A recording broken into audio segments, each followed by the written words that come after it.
uganga muda mwingine nao unakuaga mali, alafu vile vile unakuaga si mali. Sasa hivi unaona? Manake alafu hata hizi dawa ukizichuma wakati huu wa mvua, huu mti huu bwana, ninasema mti huu mkali sana. Ukiuomba au na mvua yenyewe inakuja. Alafu mtu anakudharau, anasema uganga sio mali. Uganga mali bwana. Unaona? Maana mti huu mpaka mvua ndio unauona huu. Leo kuja mvua, leo miota huu mti. Sasa huu Mkatumbo, Mkambaroleni. Salamu. Habari gani wewe? Habari za miaka? Habari za siku nyingi? Huonekani? Bwana. Mimi bwana, kutokana na hali hii, unaiona hii hali? Umeona hali? Basi mimi huyo. Sawa. Mimi huyo. Lajeje mimi manake mbwa. Nimeomba mimi. Manake tena unaonaje? Mlikuwa mnalalamika, mimi sasa ndio nimekwenda kuambia, bwana lete mvua, bwana. Kila kitu safi kabisa. Manake mimi ndio naitwa Kabwela bini Kachumbari. Bwana. Manake usiwe na wasiwasi, waambie tu bwana mganga Kabwela yupo, nimemuona mwenyewe katoka kuchuma dawa. Alafu mti huu ndio nilio mambo yenyewe yote unayoona yamenyesha kwa ajili ya huu. Haya bwana. Sasa la wapi? Unakuja na kazini tena. Ndo naenda kazini. Haya bwana, sawa. Bwana, yoma. Asante sana. Sasa nikitoka hapa nikachume Nkatumbo. Nkatumbo huu sije niende mlima gani ni upate Nkatumbo. Nikitoka kwa Nkatumbo nikachukua ule mti ndolondolo.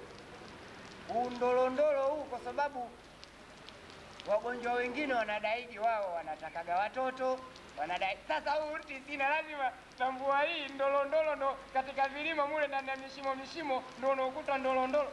Alafu hiyo ni mchuma mdogo. Afadhali ningechuma mingi.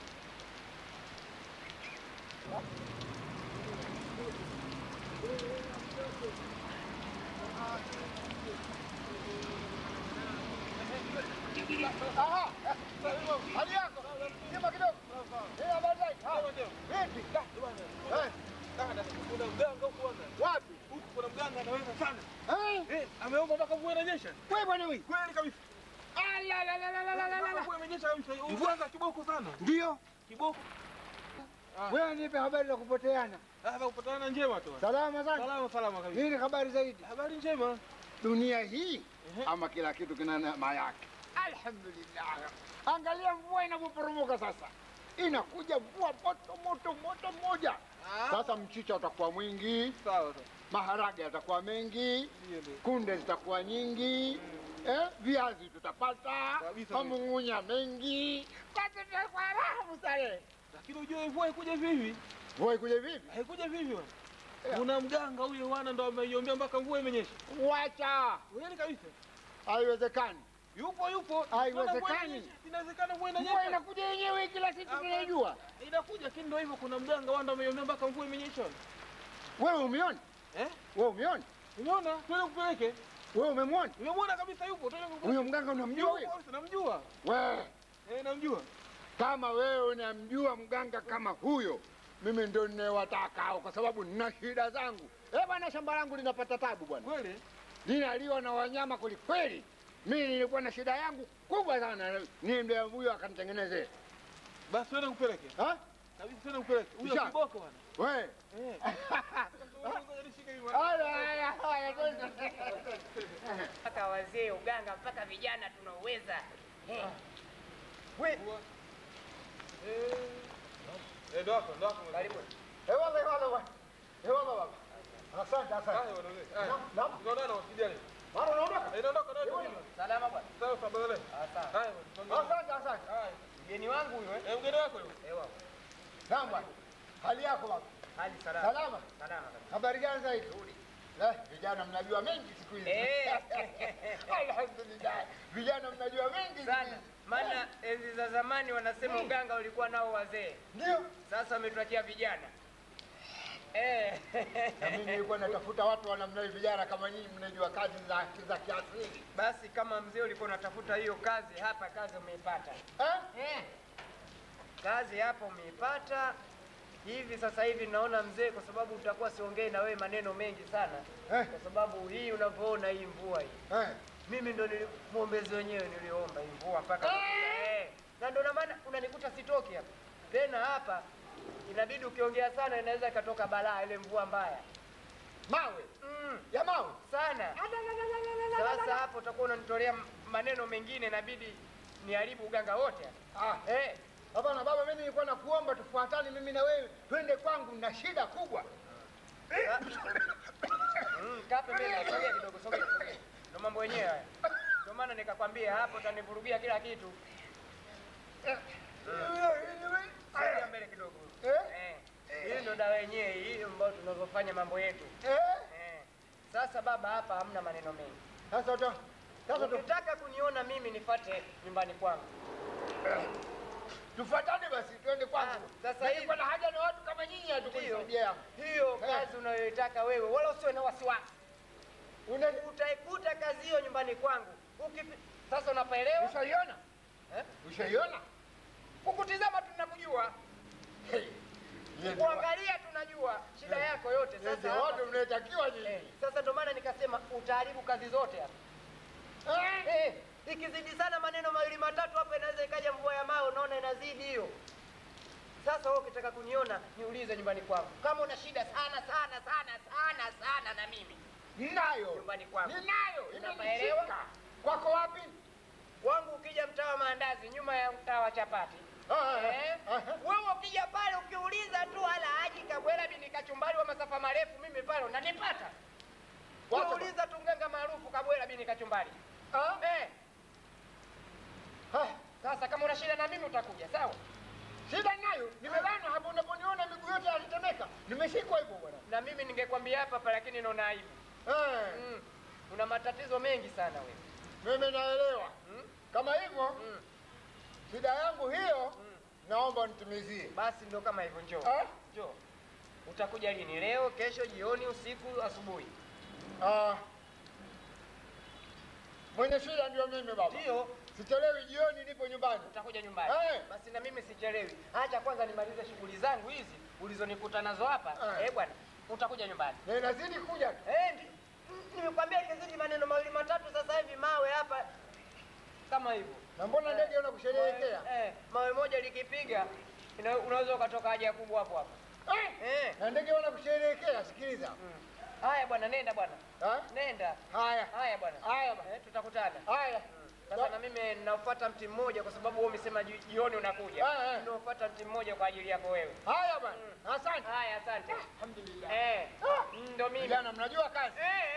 Zamani ulikuwa unasema hivi kwa wazee. Sasa hivi vijana. Acha niupate huu. Sasa niupate huu mti. Ikamgoje nyumbani ule mzee. Acha niende.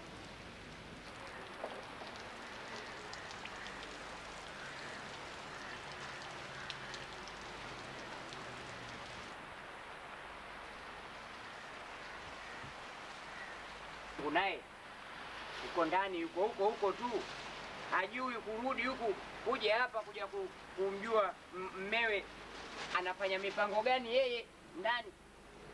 We mke wangu, we mke wangu, hebu njoo huku kwanza. We ndani na wewe tu. Au kwa sababu baridi hujaniona. Sio vizuri namna hiyo mume Sio wangu. vizuri nini? Tunafanya mpango tupate hela Uniulize kula. kwanza, uko nje kuna mvua sio kawaida. Nimeenda kupaa moto kule. Mimi najua baridi tu, mimi Na moto nimetoka. hamna kule. Mimi nimetoka kuhangaika huko. Huyu kwa kulala huyu. Nimelala kitu gani na nimeenda kutafuta moto. Utakupeleka shamba sasa hivi mimi ukakae. Ulikuwa na nia tu kunipeleka huko shamba. Yeye nini? Wewe mumeo katoka kuhangaika, ukimwona karudi unakuja. Wewe huko ndani tu. Wewe unanijua ninakotaka kwenda mimi? Anifahamishe huko nakotaka kwenda. Nilikwenda katika mihangaiko yangu. Nikamkuta mzee mmoja. Nani? Mteja. Kumkuta tu kanikuta mimi ndo ninaomba mvua. Kwa hiyo mvua huyu mume wangu umemuomba wewe. Kumbe hujui. Basi baba huyo anasema bwana, mimi nakusikia wewe ndo mganga maarufu. Nikamwambia mimi ndo mganga maarufu. Unaitwa nani? Nikamwambia mimi naitwa Kabwela bin Kachumbali. Kweli hilo jina nimelisikia. Sasa unasemaje? Mzee akasema bwana, mimi nina matatizo. Matatizo yake yapi? Hakunitajia. Sasa hapa atakuja.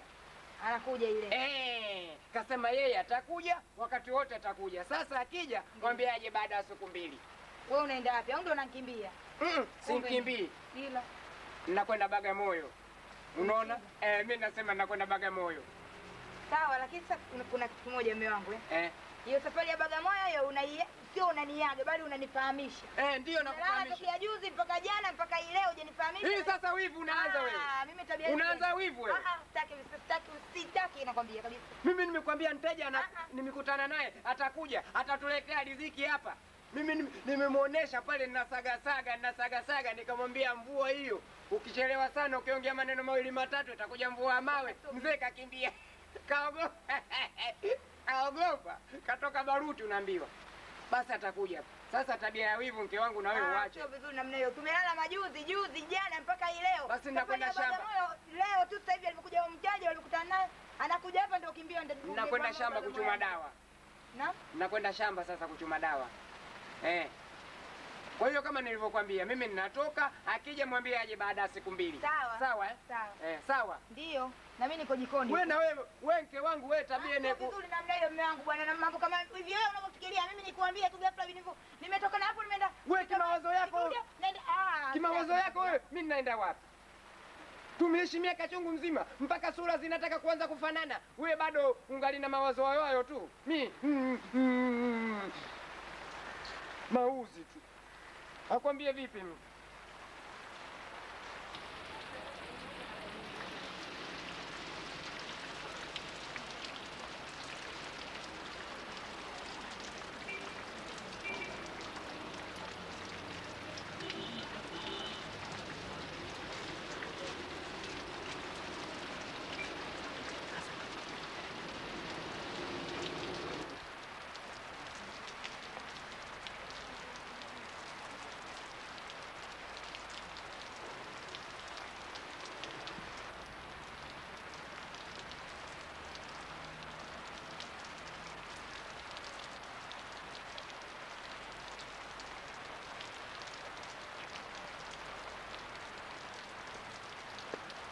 Mwambia kama ndio mvua hii nimeleta. Mzee, mbona unatokea hapo? Ujambo kwanza?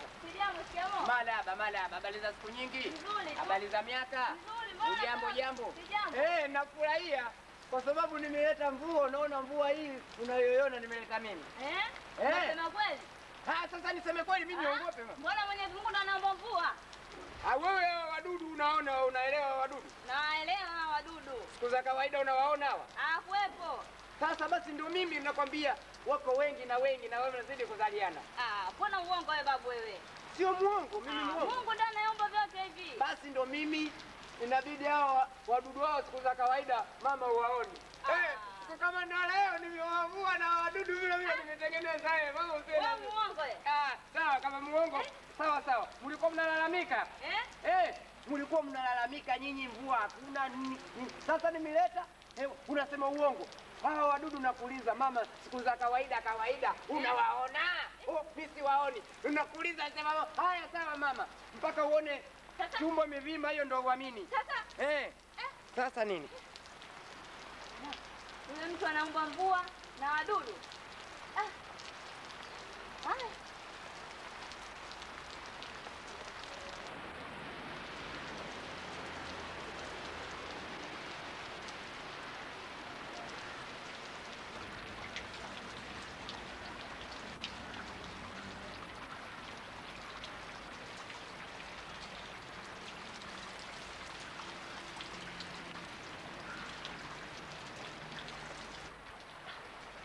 Karibu.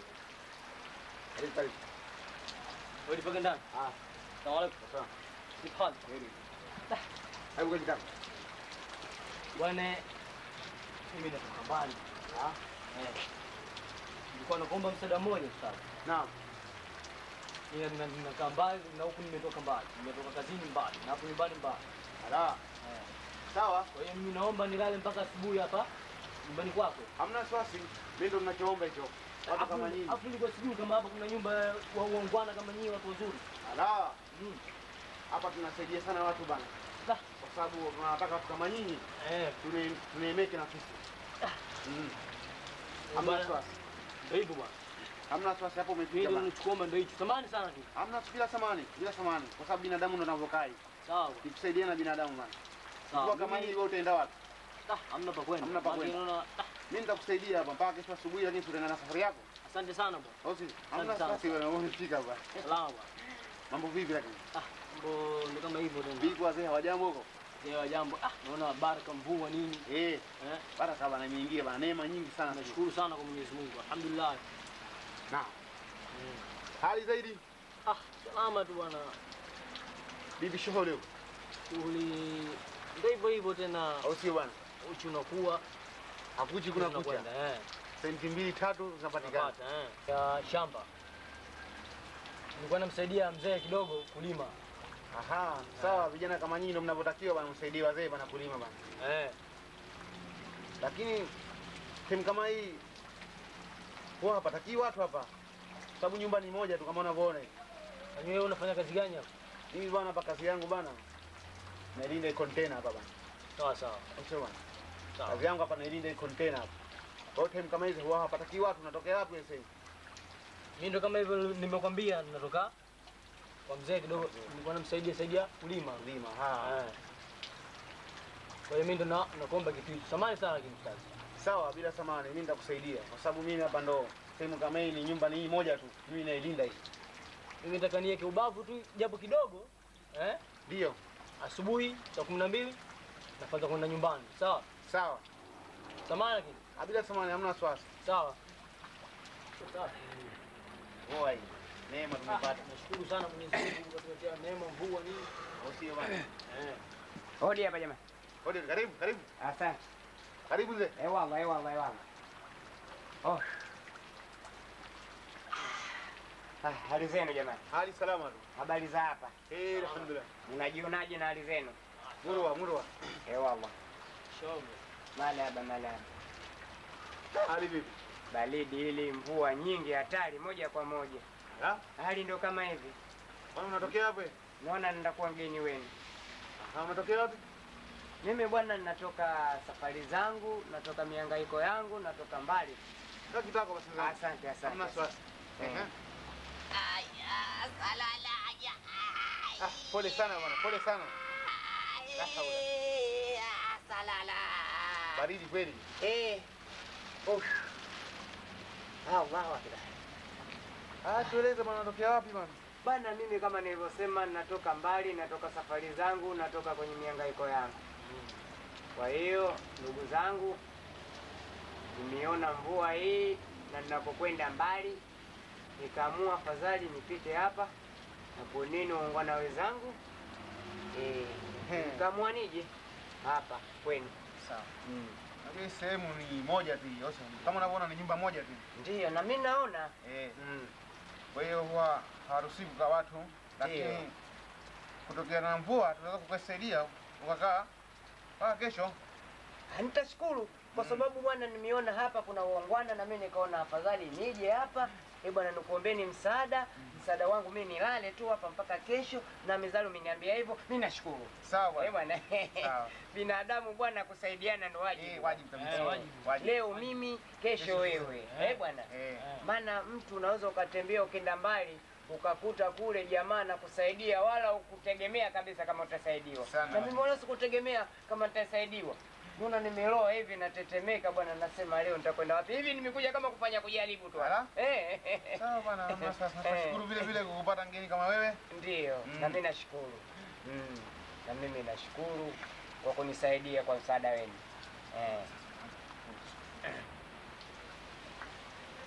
Ready? Ana nyinyi wenyeji wangu bwana. Ndio sisi wenyeji wako, ndo hivi tena unatuvoona matatizo yenyewe kama hivi. Tunakuona mwenyeji wetu, sasa ndio mwenyeji wetu. Bana, kama chakula ningekuwa na chakula ningeweza kuwasaidia. Lakini bana hapa kazini bana, kutokana na kuwa mimi nimeshakula chakula toka nilipokuwa nyumbani na kuja kazini, sasa hivi chakula itakuwa sina. Ni kama ninacho ningeweza kuwasaidia. Bwana. Kuna tabu. Lakini mimi lakini nilipotoka shamba kwa mzee najisikia njaa. Sijui naweza kupata wapi chakula. Chakula jioni hii hauwezi kupata tena. Maana yani nimesikia harufu ya chakula. Ndio maana ikinijia hapo. Umesikia harufu ya chakula? Chakula mimi hapa nacho, lakini sasa chakula chenyewe tabu yake. Changu mimi peke yangu. Haiwezi kutosheleza wote watatu hapa. Nimepikwa sana chakula cho, ndio maana ukasikia harufu yake. Jibu wewe bwana wewe. Ndio maana mimi nikasikia harufu. Pua yako wewe inavonusa wewe, mtu asifiche kitu pembeni. Umewahi kusikia? Basi kipo. Akitoshelezi kula watu watatu? Hapana, akitoshelezi. Kimi nitosha mimi mtu mmoja mimi peke yangu. Sasa kula watatu itakuwa haiwezekani. Sasa labda tu tulale. Pana tabu. Tulale tu. Tutajua la kufanya. Lakini chakula hiki kama kula mimi peke yangu. Sawa, laleni basi. Laleni. Na mimi najisikia usingizi sana kwa sababu na baridi hili najiona usingizi sana. Na baridi tena. Sasa wazee jamani, mimi kidogo kama sehemu ya kulala kidogo nionyeshe, au kama hapa au pengine nisaidie tu. Nijibanze, maana yake yenyewe anaita kujibanza. Kujibanza. Kiswahili cha sasa hivi. Sasa hata hapa nitajibanza au kuna sehemu? Kita utajibanza hapa au unasemaje? Mimi sendi mbali kwa sababu wenyeji wangu mezali umenionyesha hapa, maana yake humu nacho mimi cha kujibanza changu mimi mwenyewe humu. Haya bwana. Bwana sisi tunatembea bwana, lazima na nguo zetu pale tunapofikia hapo unatandika. Na usingizi unalala hapo. Sawa. Maana zamani sisi tunakumbuka wakati ule tunakwenda kule Ngende. Maana unakwenda kabisa na mkeka wako. Jamani, mpaka tulale kwanza. Ndio. Haya. Jamani mimi salala.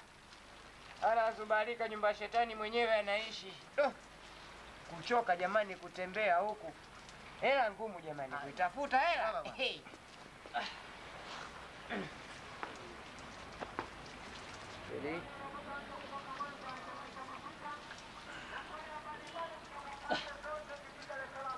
Bwana njaa amenikaba kweli. Singekuwa harufu ya chakula hii, njaa wala singenikaba. Jamani. Nasema hivi.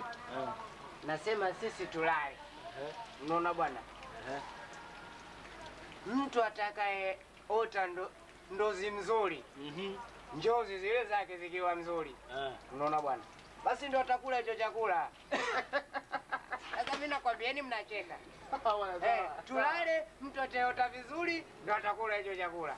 Sawa, hamna tabu. Bwana. Sawa. Maana yake bwana, tukisema tule sasa hivi hicho chakula cha mtu mmoja, mimi peke yangu nimejipangia. Sasa tukila wote itatosha hicho? Hakitoshi. Sasa tulale tu, mtu ataota vizuri. Bwana. Ndozi yake basi aizungumzie. Hamna tabu. Ikiwa ndozi mzuri basi chakula anakula. Sawa. Anakula peke yake. Anakula peke yake. Mtu akiwa na njaa utammegea hata tonge moja. Si ndozi yako visema vizuri. Haya, tulaleni. Haya, asubuhi. Asubuhi. Bwana njana. Mpaka asubuhi tulala.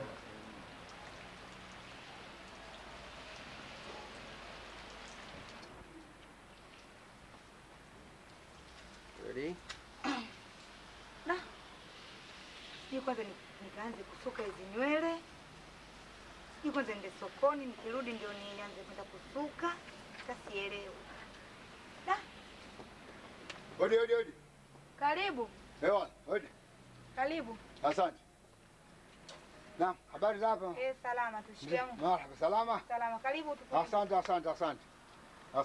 Karibu babu. Allah. Habari za nyumbani huko? Mzuri, salama? Salama. Wallah. Bwana nimemkuta.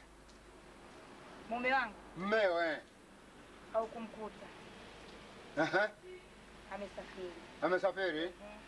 Wewe ndio mgeni ambaye ulisema aliniahidi, ameniambia? Ndio mimi, tulikutana mimi na yeye akaniambia. Ameniagiza kusema yeye amesafiri lakini ukae baada ya siku 2 ufike. Baada ya siku 2 alafu nije. Allah. Shida yangu itakwisha hii. Kama ipi? Nilishamzungumza yeye. Anaelewa. Kwa hiyo ya kwenu wenyewe yani. Sawa. Baada ya siku 2. Mimi itakuwa na tabu kubwa sana. Hapana. Hapana. Tabu kubwa sana itanikuta. Karibu babu. Mama yangu. Tena umefanya bahati nzuri kweli kunikuta. Sasa hivi ndio kwenda sokoni. Asante. Haya tutaonana kijana. Asante.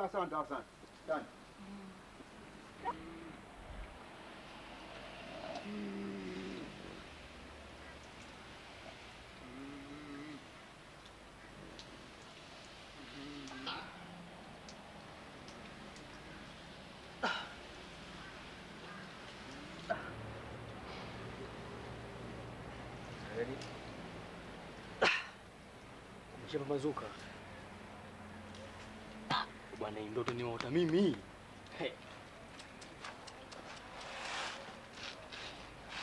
Vipi? Ndoto gani? Bwana, ndoto nimeota mimi rafiki yangu. Hamna hata mmoja atonipata naona ndoto hiyo. Ndoto gani? Baki nimeota nipo juu mlima Kilimanjaro na pana mabarafu. Yaani nipo kama peponi vile. Juu mlima Kilimanjaro, yani juu mlima Kilimanjaro nimepanda yani. Ndoto nimeota mimi njozi hiyo. Hamna hata mmoja ataweza kuota njozi kama hiyo. Je, wewe mzangu? Bana ndoto hiyo ndogo sana. Mimi nilipanda juu kwanza, mbingu ya kwanza, mbingu ya pili, mbingu ya tatu, mbingu ya 4 mpaka ya 7. Juu kabisa nikaonana na Yesu. Na nikakaa naye Yesu hivi ana kwa ana. Nikaongea naye vizuri kabisa, nikaongea naye na akanambia utakaporudi nisalimie wale wenzako lala nao. Hapo rafiki yangu mzangu umenizidi kete. Sijui mwenzetu. Aisha. Mambo unanipiga. Nipige hivyo. Mbona unanipiga?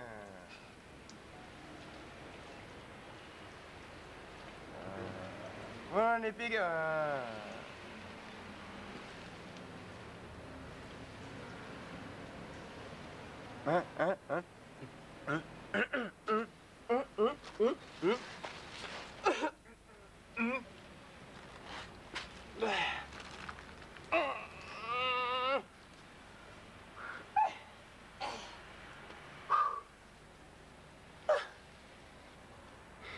Vipi bwana?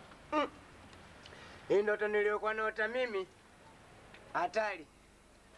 Sijapata hata kuona mashetani wangu. Bwana, mashetani bwana, muda mwingine wakianza kukuongoza vibaya hatari. Walikuwa nanipiga vibao mtindo mmoja. Tena hatari kweli. Walikuwa nanipiga vibao. Ndoto niliota mimi leo. Mimi nasema ndoto hii ina lake jambo. Vibao walikuwa wananipiga, walikuwa wanalazimisha mimi kula. Basi sikiza kwanza ndoto niliota mimi kwanza. Sikiza ndoto niliota mimi kwanza. Ndoto gani? Mimi nimeota nimepanda juu mlima Kilimanjaro, mabarafu, niko juu, nipo kama peponi, najisikia raha. Wewe? Wewe nao umeota viba? Hapana bwana. Nilikuwa napigwa vibao hapa na shetani hatari. Aibu hata kumsimulia mtu. Shetani? Shetani gani? Si katika ndozi? Hebu tusimulie bwana kidogo bwana. Kaja shetani, ikabidi sasa anipige. Akanipiga kibao cha kwanza nikankwepa.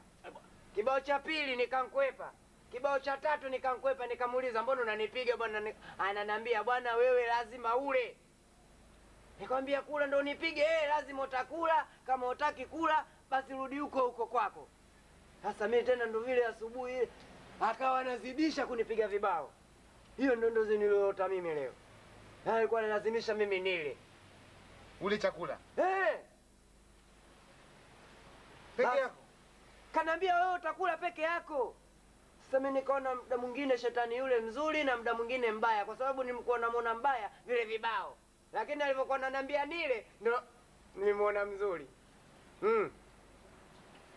Ndio ndozi niliyoota mimi jamani, ndugu zangu leo. Basi bwana, shetani akaja yule usiku. Akawa ananilazimisha mimi. Ananiambia bwana, mimi nataka wewe ule chakula mimi nishibe. Huyo shetani huyo. Unaona bwana? Sasa mimi nikamwambia bwana, mimi nile chakula wewe ushibe itakuwa vipi? Akaniambia basi bwana wewe utakula. Lazima ule mimi nishibe. Basi ikabidi ananipiga. Kwa hiyo mimi nimekula chakula kwa adhabu, kwa kibano. Yaani kibano nimepigwa sana. Nikamwambia bwana unanipiga bwana, lazima ule. Lazima ule mimi nitashiba. Kwa hiyo mimi chakula chote nimekula kwa kunilazimisha yeye. Unaona bwana? Sasa mimi nimemaliza chakula kile kwa ajili ya shetani. Hiyo ndo ndozi niliyoota mimi ndugu zangu. Ndozi yako hii nzuri sana. Nzuri sana. Umekula chakula chote? Chote kimekwisha. Si nimepigwa kwa adhabu. Sawa. Kila kidogo nimekosea kidogo. Ready? Kwa nini sasa wewe walipokuwa wanakuamsha huyo shetani? Ndio. Kwa nini sisi usituamshe tukakusaidia? Kwa nini ule chakula peke yako? Sasa wewe nisaidie. Wewe umeota ndoto umesema ulikuwa Kilimanjaro. Mimi ningekufuata Kilimanjaro wewe? Wewe mimi ningekufuata Kilimanjaro na yeye ananilazimisha pale ananipiga anasema kula peke yako? Iye ni njozi tu. Wewe ungetuamsha tu. Huyu hapa alikuwa kwa Yesu. Sasa mimi ningekufuata ni moto?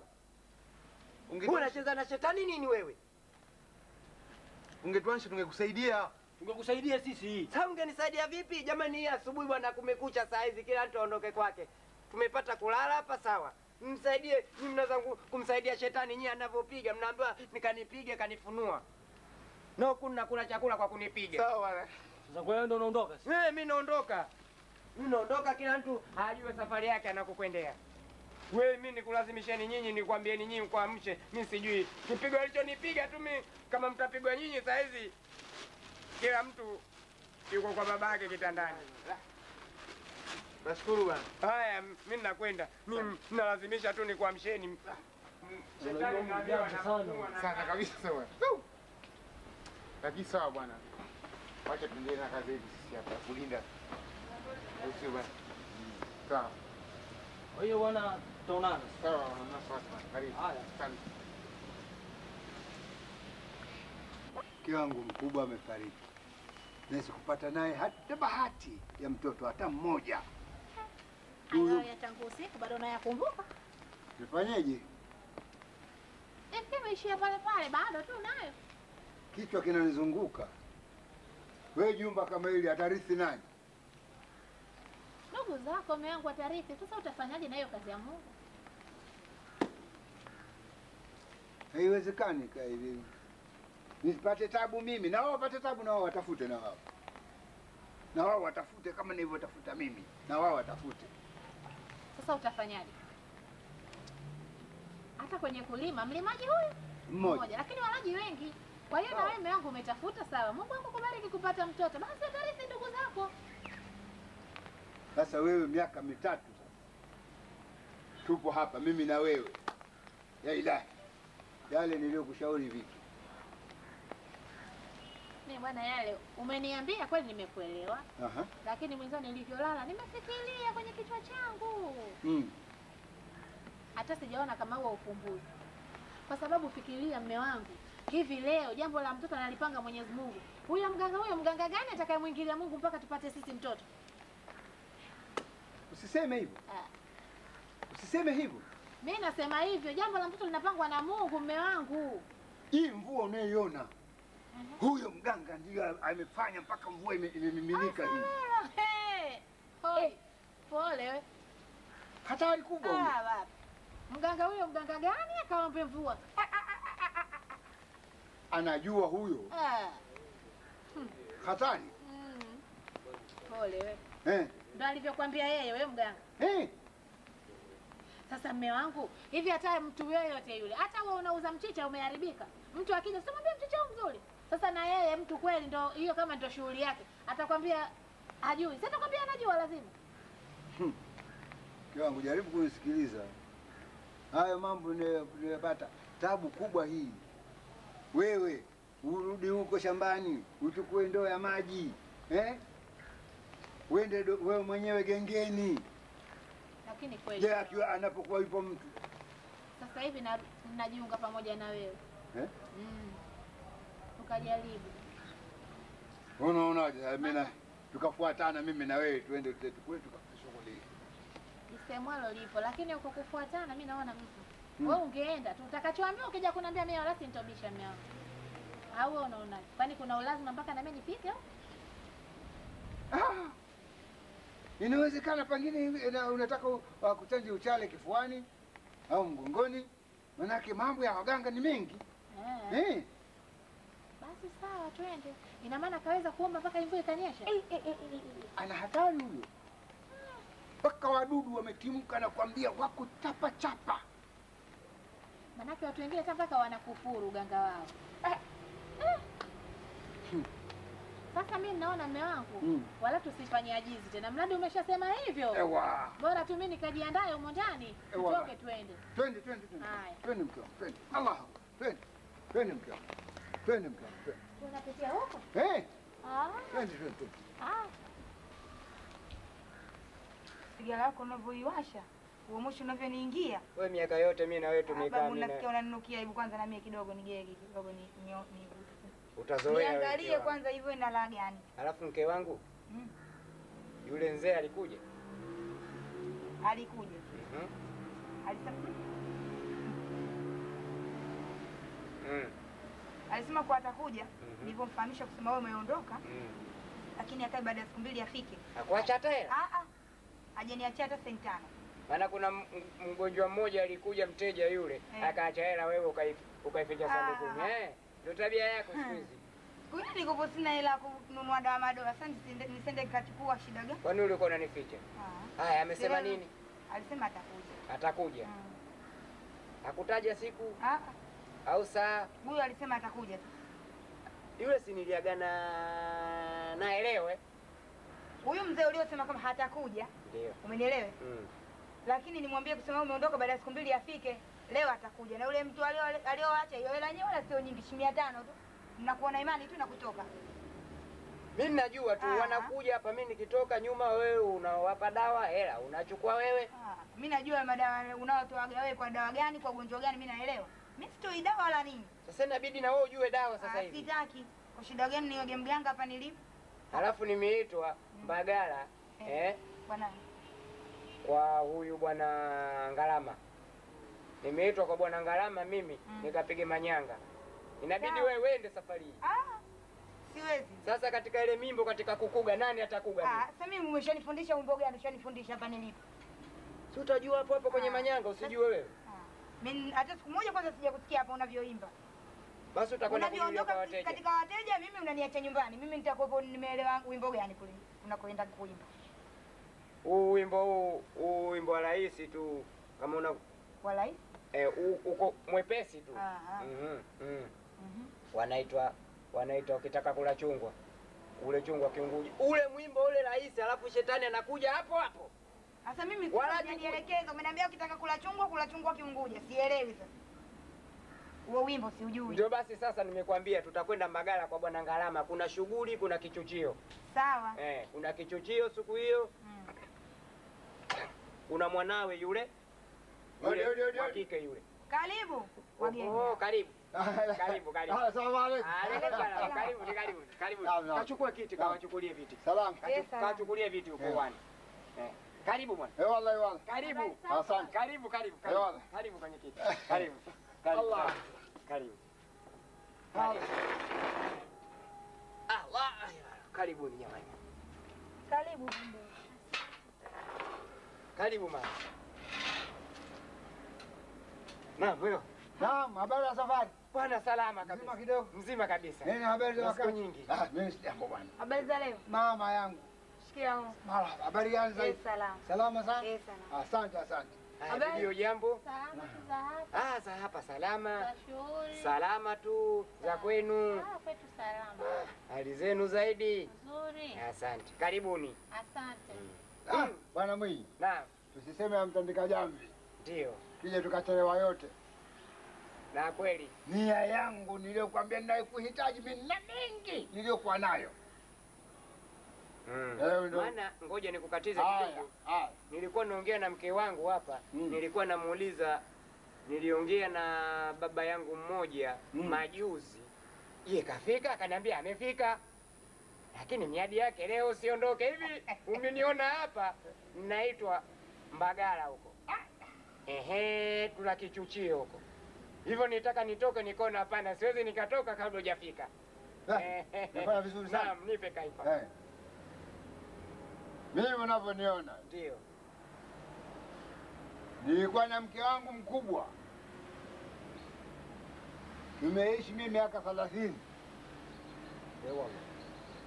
Kusikia? Sikupata chochote mimi na yeye. Pata bahati ya kupata binadamu mwenzetu. Na hivi sasa yule kanitoka dunia. Allah, pole. Ukifanya hivyo sio uzuri. Mwachie mwenyewe Mwenyezi Mungu. Basi bwana. Bwana, tumwachie Mwenyezi Mungu mwenyewe. Basi bwana. Maana ukifanya hivyo hata huyo mama uliokuwa naye anaweza akakudai talaka. Anaweza akakudai talaka. Basi amekwisha. Unanisusuika. Sasa ikanibidi nimpate mama. Nikaoa mke mdogo huyu niliokuwa naye. Inavyotakiwa bwana, maana mtu ukizoea mke huwezi kukaa hivi. Huwezi kukaa bure. Naam. Na mwaka nayo huu watatu. Huyu bibi. Sijafanikiwa. Sasa ile kukusikia wewe namna yako, kazi yako ulivyoifanya pale, maji yanamwagika na hivi na hivi, nikaona hapana. Nimekufuata. Na mimi unisaidie ndugu yangu. Unavyotuona hivi. Tupate urithi.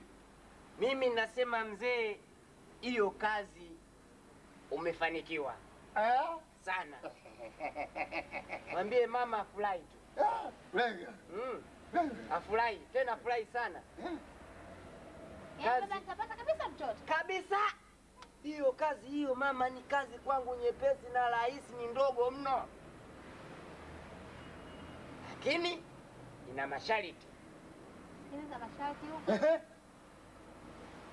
Masharti yake hii mzee, shida yangu kubwa hasa kupata hicho kiumbe, muniletee jogoo. Ngoja kwanza mume wangu. Unataka kula jogoo wa nini baba? Jogoo huyu anayewika. Wa kuku baba? Kuku. Jogoo wa kuku. Unasikia bwana? Naam. Tukipata jogoo huyu, kazi imekamilika kabisa, safi. Mnapata mtoto. Sasa nataka nikuulizeni. Naam. Mnataka mtoto wa saizi hii? Mnataka mtoto kidogo aliyokuwa kidogo bwana umri kama miaka 7, 8, 10, au mnataka kabisa we kama bosi ofisa? Sasa ndio mniambie. Ndio nimekuulizeni, mnataka awe kama ofisa? Tunamtaka aliyekuwa tayari mwenye elimu yake ya kutusaidia sisi hata. Usimkama. Sasa ndio maana nikakwambia nileteni jogoo. Unasikia bwana? Jogoo. Huyu jogoo huyu mimi nangeuza huyu. Anakuwa binadamu kabisa. Jogoo wa kuku baba? Ndio maana nikakwambia nileteni jogoo. Unasikia? Yule mimi nangeuza kadiri mtavotaka mtoto wa aina gani, awe mdogo, awe mkubwa, awe ofisa. Sasa hapa ni nyinyi sasa. Nataka awe ofisa, awe mdogo kidogo. Jogoo huyu mimi namgeuza mtu binadamu. Jogoo huyu unavyomuona. Basi tunataka awe kamilifu kabisa. Kabisa. Tena awe msomi. Maana tuna mali baba zitapotea. Kweli bwana mama, sikufichi mtu kama una mtoto na umeunda mali, akili yako kidogo unatembea njiani, unapita unasema peke yako, mali yangu itapotea, mali yangu itapotea. Hicho sasa. Haya. Baada ya huyo jogoo na nini kingine? Hamna kitu. Sawa, umeuliza vizuri. Baada ya hapo, shida kubwa hasa kazi yetu ikamilike, nyinyi leteni 500,000.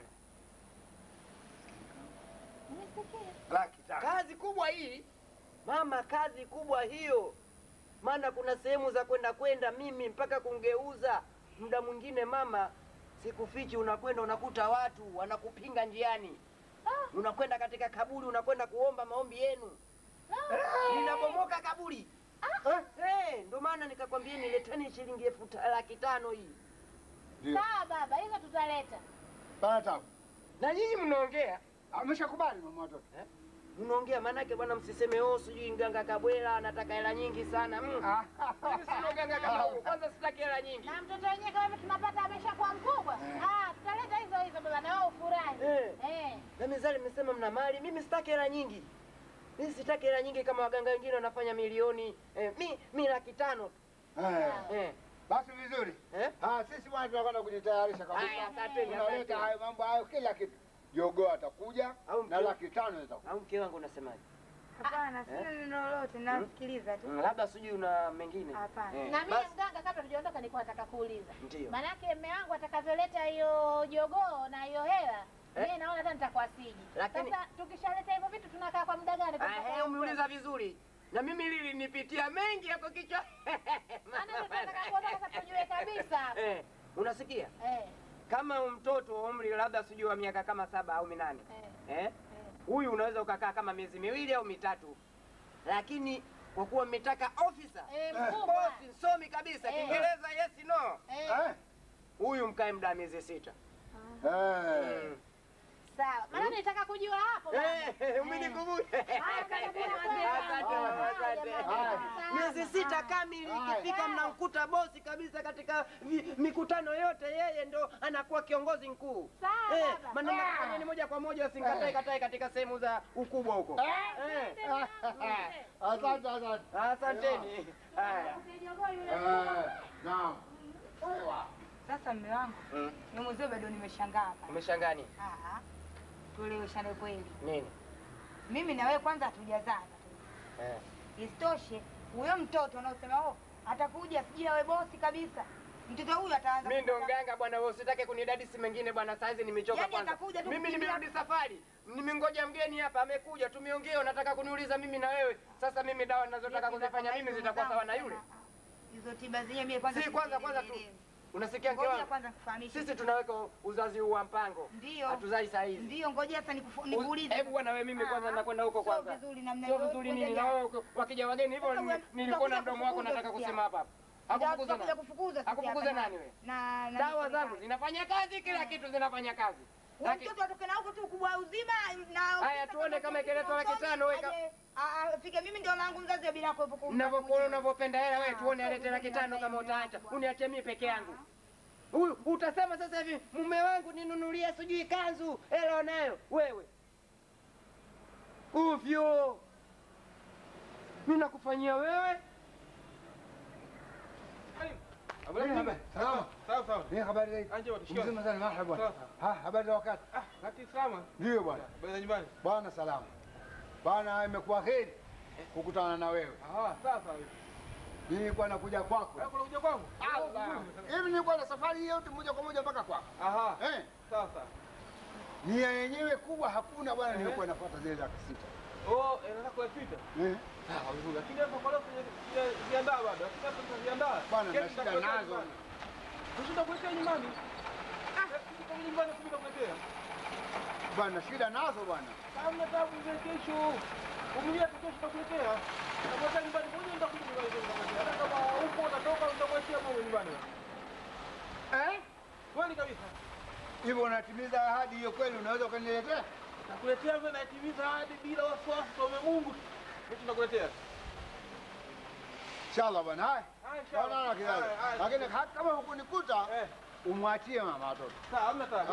Inshallah hamna tabu. Hamna tabu. Usirudishe nyuma maneno haya. Hamna, tuombe Mungu tu kesho tutafanikiwa. Inshallah. Haya. Mwanangu jogo.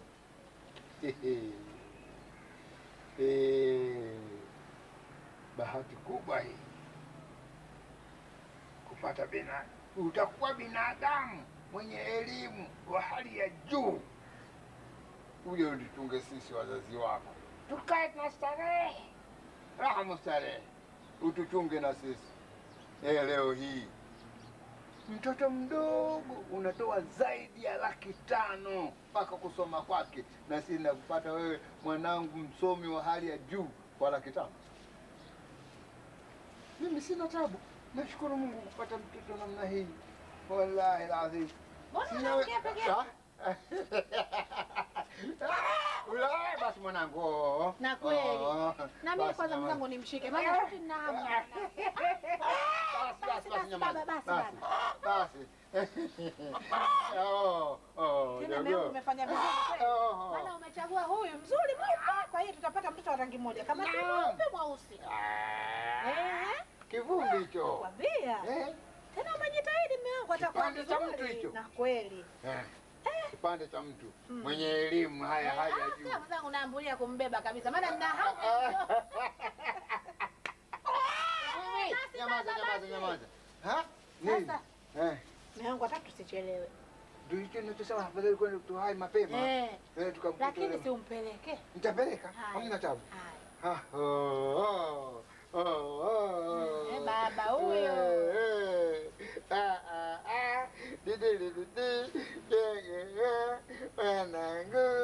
Naona mwanangu ukipata mtoto furahi kweli. Pata pande la baba. Mfanyakazi mwenye elimu hali ya juu. Na kweli. Na kuweza kuongoza watu kikundi kizima, anaweza kaongoza. Si mnane huyo. Raha kubwa kabisa kupata mtu mwenye elimu. Hizo 500,000 mwanangu kwanza ndogo. Ndogo kabisa. Leo mtoto tangu kumzaa, kumlea, kumlisha, kumnunulia nguo, kumsomesha, matibabu, mpaka afikie baba mtu mzima anajitegemea 500,000 hiyo. Vitabu. Ndio hiyo vitabu ndio katika kumsomesha 500,000 jumuiya. Basi nyamaza, sio basi, sio wewe. Sio wewe wala kusema wewe. Sio wewe. Basi mpeleke tusichelewe. Basi mimi nakwenda. Nae. Sasa utabaki hapa au nini? Wewe nenda tuambie nataka nitoke niende sokoni vile vile. Inshallah. Basi ndio kama hivyo, niombe heri. Bila kusema. Kwa muda miezi 6 tu tunapata kipande cha mtu. Fanya maswala. Ahadi yenyewe miezi 6. Tena na mimi nikipata tu mwanangu namwambia aoe, nipate mke wangu anisaidie kazi. Tafadhali. Bwana, kama tuliosemea tusichelewe. Haya, nakuombea heri. Amina. Mwanangu.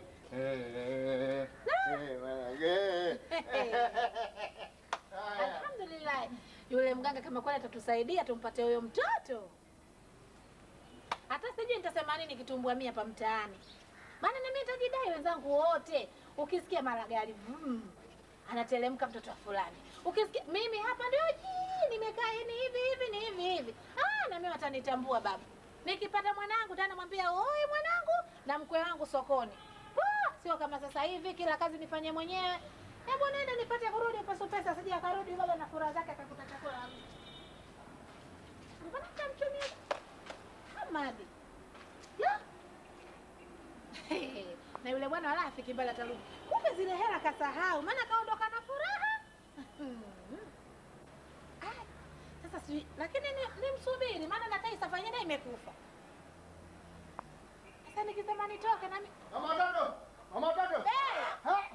Vipi bwana? Sasa hivi nakukumbuka na mimi nilijua kama utarudi mwenzangu. Ulikuwa unakwenda kale yako? Nilikuwa nataka kwenda sokoni, sasa nimetoka. Basi yale furaha ile. Hata ninataka mwanangu nikipata nitamchumia zawadi, ninasikia hii hela nasema Amadi. Asante, asante. Mume wangu furaha mpaka unaafiria.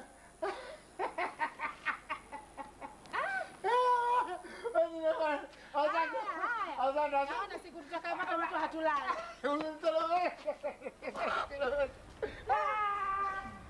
Hata hiyo zawadi tena basi ngoja niende. Bwana makubwa. Tapa. Shida niliyokuja shule nimemaliza. Ndio. Nimekuja hapo nifanyie mpango nipate kazi. Kazi? Naam. Hebu lete mkono wako. Kazi wewe utapata. Tena kazi utaipata wewe kijana, itakuwa kubwa tena mzuri sana. Kweli? Sawa. Hapa ndo kwa mganga maarufu. Ukisikia Alhaji Kabwela wa International masafa marefu ndo mimi. Sawa sawa, na mimi nitashukuru. Sawa? Sawa, nitashukuru sana. Katika kazi unazitaka wewe, kazi gani unataka? Kazi ninayotaka nataka niwe manager ofisini. Hapana, ngoja.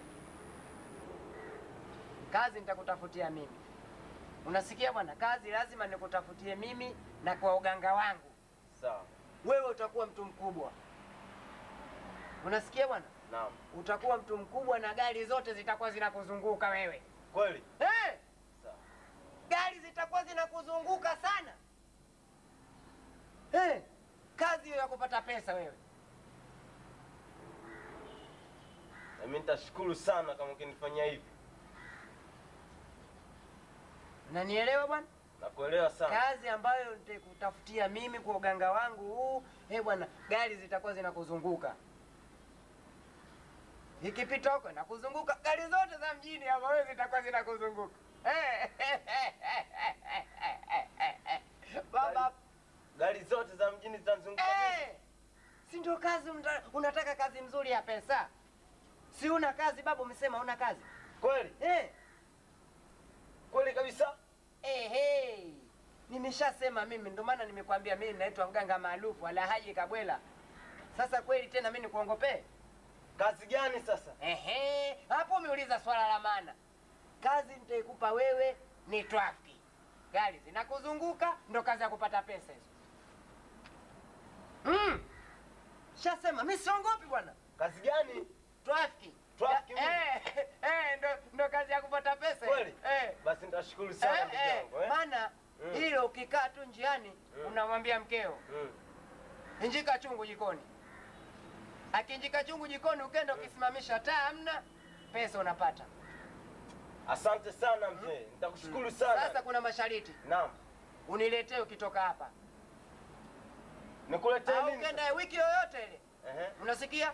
Kwanza uniletee njiwa aliyokuwa Eda. Unasikia?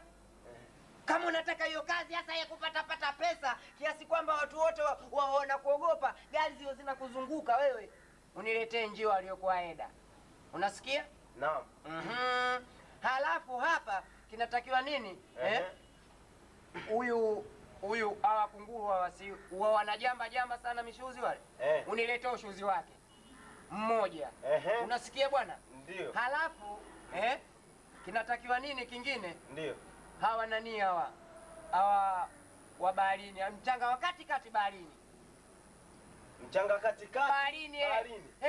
Kazi hiyo utafanikiwa ukileta hivyo, lakini kwa sababu leo kidogo nitakupa dawa hapa ya kwenda kujisaidia tu siku 2-3. Sawa. Sawa. Basi utapopata mafanikio zaidi basi utakuja mwenyewe, lakini hivyo vitu vilete. Mimi bwana ndo naitwa bwana Alhaji Kabwela wa International Bine Kachumbali. Najulikana sana mimi. Lakini usisahau njiwa aliyokuwa Eda. Sikusahau kabisa. Hii ndio inasababisha wewe upate hiyo kazi. Sawa. Njiwa aliyokuwa Eda bwana. Usikose kabisa. Sawa. Aliofiwa na mumewe. Sawa. Sawa kabisa. Alafu na mchanga baharini. Usikose hiyo. Sikose kabisa. Kama uwezekano alafu utafuta kango mmoja wa nani wa mchele pamoja na nazi 3. Nazi 3? Na nyama kilo 2 huo unaleta. Sawa. Hiyo ndio kwa kukusaidia wewe kupata kazi zaidi. Hamna tatizo. Hamna wasiwasi kabisa. Ila kuna zawadi kubwa nimekuletea. Asante sana. Hiyo sasa ukenda hiyo ukakoroge ukakogee. Sawa, chukua zawadi yako basi. Na zawadi. Ficha lakini. Asante baba, wewe nitaonea. Asante sana mzee. Umenisaidia. Hamna asasi kabisa. Umenisaidia sana. Maana macho yangu mimi siku hizi kuangalia hizi dawa yanaanza kwenda pembeni. Kweli? Basi usio na asasi yoyote nitakuletea macho. Haya. Sawa? Hata haya yatanisaidia. Hata atakusaidia. Haya.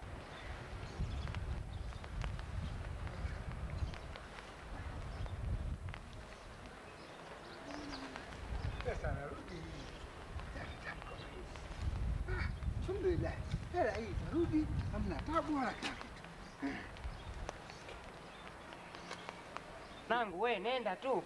Naam. Wala usiwe na wasiwasi wowote. Sawa mzee. Unasikia? Sawa kabisa. Basi kama nilivyokuambia. Sawa. Sawa. Sawa kabisa. Sawa. Nashukuru sana mzee. Asante.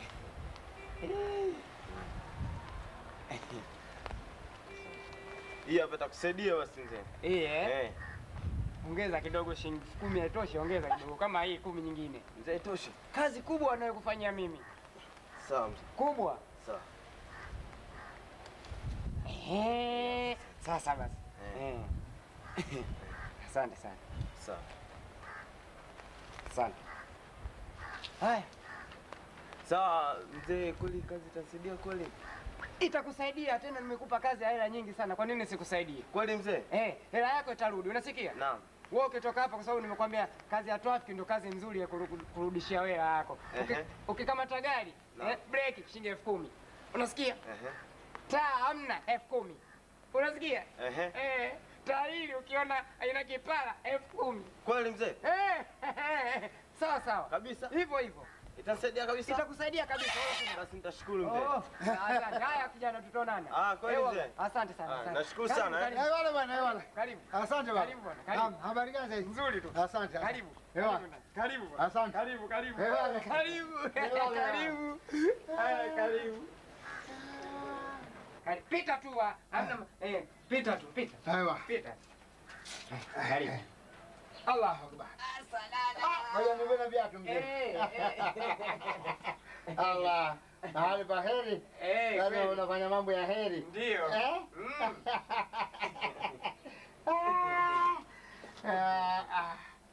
Allah. Kweli kabisa. Sehemu ya heri na mambo yake ya heri. Ya heri. Asante sana. Kabisa kabisa.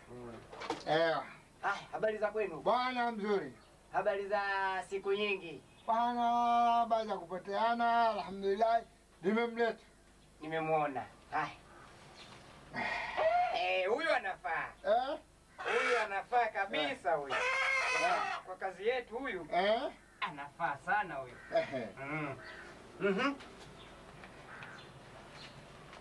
Laki tano hizi baba. Hizo. Hizi hapa laki tano. Wallah. Asante sana. Bila kuwa na wasiwasi na wewe. Asante sana. Asante. Asante. Hizi laki tano mzazi. Wallah. Mimi roho yangu safi. Na mimi safi natoa kwa nia moja. Asante kwa kuamini wewe. Kwa dini unavyonifanyia. Sawa sawa. Na mimi nikaamini. Asante sana. Zote zikomo. Weka tu. Hamna siwezi nikakuwekea bandia hata siku moja. Mimi nakuamini wewe. Naam mzazi. Naam.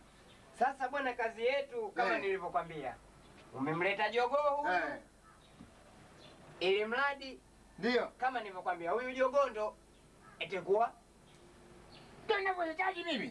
Kama vile vile tulivyoongea, maana turudi msomi. Kama nilivyokwambia, mtoto atakuwa msomi. Naam. Baada ya miezi mingapi? 6. Ewa. Unapata msomi. Ewa. Kwenye mikutano yote yeye ndio kiongozi. Dakta. Safi. Sasa mimi nasema mengi zaidi sina. Mengi zaidi sana sina kwa kuniletea huyu. Huyu ndio kwa mambo yote mimi nashukuru. Mwanangu jogoo. Ndo mwanao huyu. Kazi hizi baba sisi. Manake ngoja Jamani, nalikuwa mimi nikipata mtu kama huyu maana yake kazi zenyewe hizi. Unasikia nze pwabu? Basi usilie bwana, utafanikiwa. Maana yake hizi kazi zenyewe tunavyozifanya sisi. Jogoo. Mwanangu. uwe na kidevu kama changu. Na hivyo hivyo. Manake bwana mzee Pwagu, hii kazi tunavyoifanya sisi tunaifanya kitaalamu. Na ndio maana nikakwambia ukae muda miezi 6. Uaminifu kwa ukae muda miezi 6. Kazi yako itakuwa tayari kabisa. Naam. Sawa? Naam. Sina tabu na wewe baba. Nashukuru. Sasa. Hii 500,000 uliotoa. Naam. Usizanie umetupa baba. Naam. Naam. Manake hii 500,000 ina kazi ya kuzinunua. Zingine zipo zinahitajika. Kwa mfano kama nepi. Anaweza akanya huyu. Akinya sasa nepi zitapatikana wapi? Ndio. Lazima hizi. Unasikia bwana? Naam. Kwa hiyo kazi yake hii, nepi, chupi, tununulie vyote hivyo kwa ajili ya kumwalika. Godoro. Bwana. Pengine haja ndogo zikitoka kabisa. Kwa hiyo chandarua. Wana mguu nyingi. Ndio bwana. Hii pesa umetupa bwana. Hapana. Hapana. Hii pesa ndio itatumika na shughuli hizo. Kwa sababu kama unavyoelewa. Ndio. Atakuwa anakunya huyu. Na kufua sabuni. Kufua kazi yenyewe ndio hiyo sasa. Ndio maana nikakwambia ulete na 500,000. Bwana mzee wangu. Baba bwana. Nangu jogoo. Hakuna jogoo nilikuwa nampenda kama huyu. Huyu mwanangu. Mwanangu. Basi tena ndio keshafika hapa. Mwanangu, uje unitunze kama nilivyokuwa nakutunza na leo.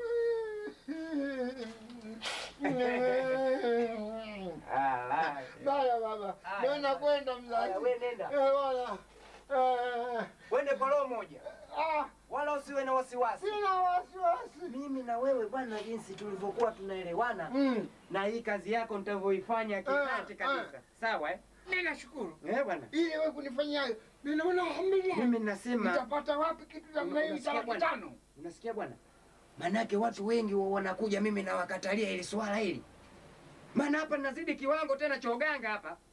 Bahati kwangu tu. Sana. Tena sijui una bahati gani wewe? Wewe unaona mimi una bahati wewe. Bwana udugu. Udugu. Mimi na wewe. Damu ile inakuja. Hivi leo damu inacheza. Kweli bwana. Mna mpango leo kwenda makaburini? Kwenda kumwalika wewe. Na hii nepi ndio hii nepi niliyokuambia ninakwenda kununulia ndio nakwenda kutandika hapo hapo. Basi yametosha. Yametosha. Yametosha. Kama asante bwana. Hewa bwana. Wala usiwe na wasiwasi.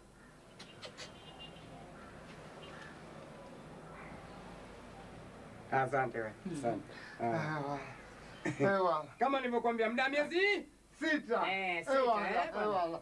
Miezi 6 kazi yako safi kabisa. Napata pande la mtu. Mikutano yote yeye ndio mkubwa wote. Nimekwambia watu wote watakuwa wanajua yeye. Baba. Siri lakini hii bwana tunaongea siri. Mimi nasema mimi usende kutangaza bwana. Mwambie nani tena? Bwana Zee Pwagu usende kutangaza bwana. Sitaki mimi kuja kwa watu kunijazia watu hapa. Bwana. Kwa hiyo miezi 6 unaniambia mimi nakubali kabisa. Wacha. Bwana. Ndio. Haya. Inshallah. Asante bwana. Tunaona bwana. Mungu akipenda. Pole salamu kwa mama. Asante. Nitakuja kumwambia bwana wewe umekuja. Kweli. Asante. Mwacha wale. Mwanawe. Haya bwana. Asante. Nasikia kama mtu uko nje umerudi? Jogo huku ndani bwana we.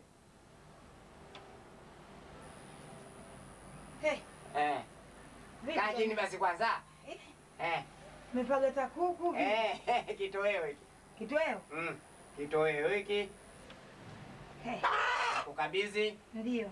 Na pesa ipo hapa hii. 500,000 hiyo. Unaona?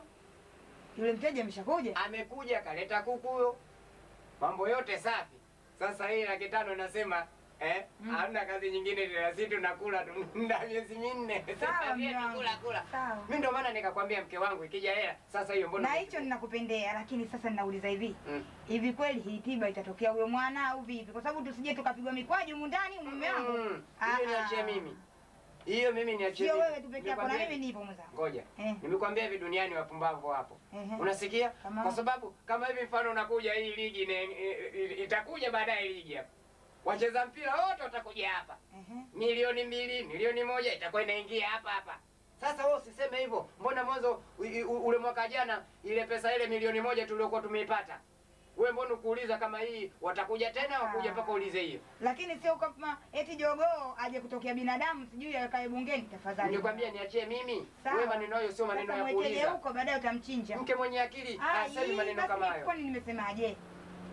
Mimi nakufanyia wewe tunapata pesa hapa tunakula alafu tena wala sio hayo.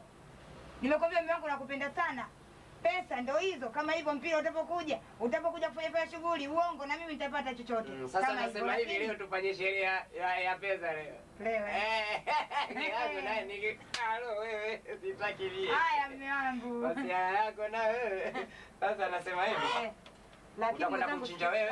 Utamchinja wewe. Lakini mimi habari za kupigwa mateke siwezi. Na nani? Na huyo mwenye shughuli hii, unafikiri mwenyewe atakuja kufuatilia habari hizi? Baada ya miezi 6 utafikiria atakuja?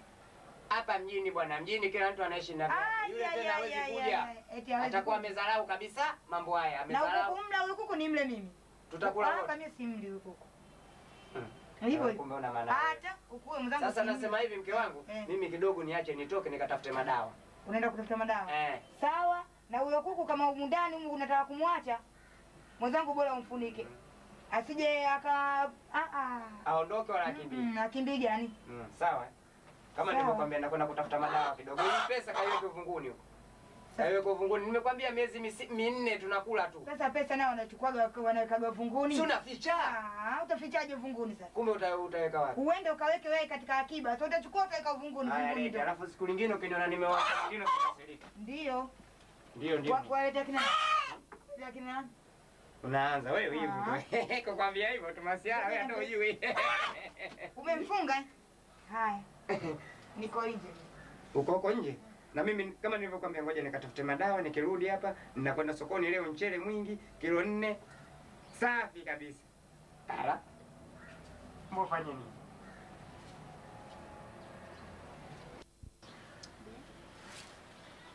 Leo natumaini ahadi ile ya yule bwana fundi yule mganga imewadia, na kama imewadia, mimi ndio haki sasa kwenda na wewe hapa utayarishe vitu vizuri, umpokee mwanao. Ndio nakwambia hata nasikia kuniambia, maana mimi jana mimi wala sikulala. Nilikuwa naota kama vile kashafika mwanangu. Maana niko katika usiku wa jana lakini nilikuwa naona kama ndio imeshafika leo na mtoto kashafika. Sisikii njaa mimi mume wangu. Allah. Hapa nilipo najisikia nimeshashiba burudani kama mwanangu kafika. Allah alayk. Hapo nataka tu niende sokoni nikatafute vitu, nije kumtayarishia kijana huyo. Atakapofika tumtengee tule sote na mwanetu. Na nataka nimpikie haswa chakula akifika ajue pale nimefika kwa wazazi wangu. Mkono kwa mkono. Ajue kwamba hapa leo nipo nyumbani raha mustarehe. Sije akifika nianze kumweka miguuni. Bana nina hamu babu na huyo mtoto. Sasa bwana, itabidi mimi uniache niende kwa haraka, na mimi shati mapafu yananicheza hamu ya huyo kijana ni kumuona mimi. Miezi 6 imekwisha tayari. Sawa. Nenda. Nenda na mimi pia nipe muda nipate kuandaa, maana hapa tunavokaa tunazidi kuongea, muda unazidi kwenda, hakuna kinachofanyika. Hapa miguu damu inanicheza. Baba. Tena wewe ndio mimi ngoja kwanza niende kwa jikoni nikachukue kikapu. Baba mtoto. Wewe.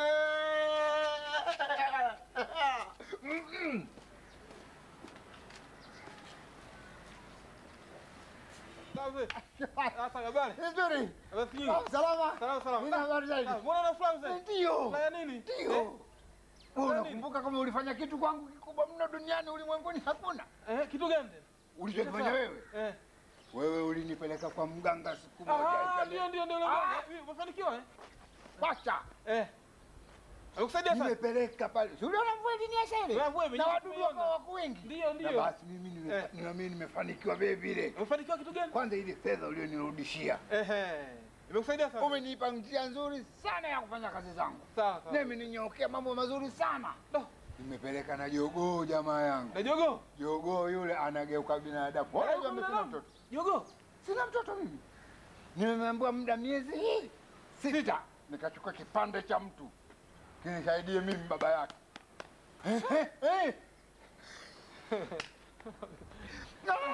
Nakwenda hivi unaona na furaha kwenda kuchukua mwanangu ndugu yangu.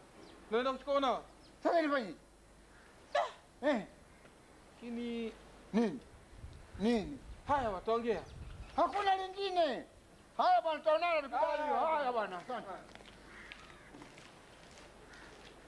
Lakini yule bwana amesema amepeleka jogoo ili awe binadamu.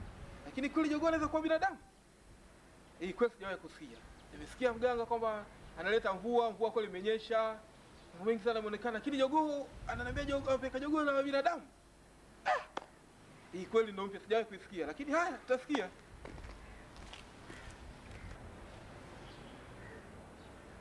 Mume wangu. Nini? Alafu leo mbona una furaha sana vipi? Lazima nifurahi. Nataka tukalale ndani. Kumbe nini? Sio vizuri namna hiyo. Mapema yote tukaanze kulala, mapema yote tuanze kulala. Kulala huko kulala kwa aina gani? Haya, nasikia umeniita mume wangu, ndio nimekuitikia naam.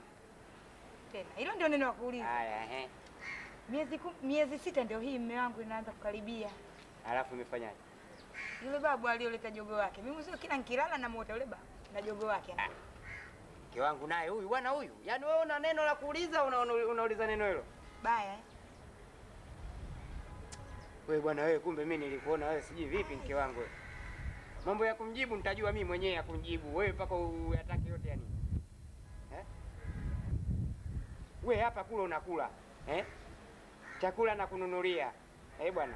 Mambo yote unayapata hapa ndani. Sasa wewe ulize hii shida yako wewe nini? Sawa, kula na kula, kuvaa na vaa, si kupika na pika, sijui kila kitu nafanya. Sawa. Hodi.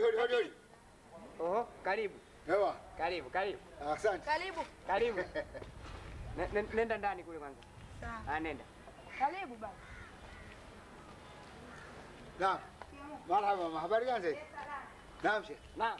Karibu bwana, karibu. Salamu bwana. Salamu. Habari gani? Nzuri tu. Bwana. Naam. Nakuuliza kwanza Sheikh wangu. Bwana Kabwela nimemkuta? Bwana Kabwela, karibu. Karibu hapa. Ewa. Bwana Kabwela? Si ndo mimi? Hawa kidogo wake. Bwana ndo mimi. Watu tunakwenda na kubadilika bwana.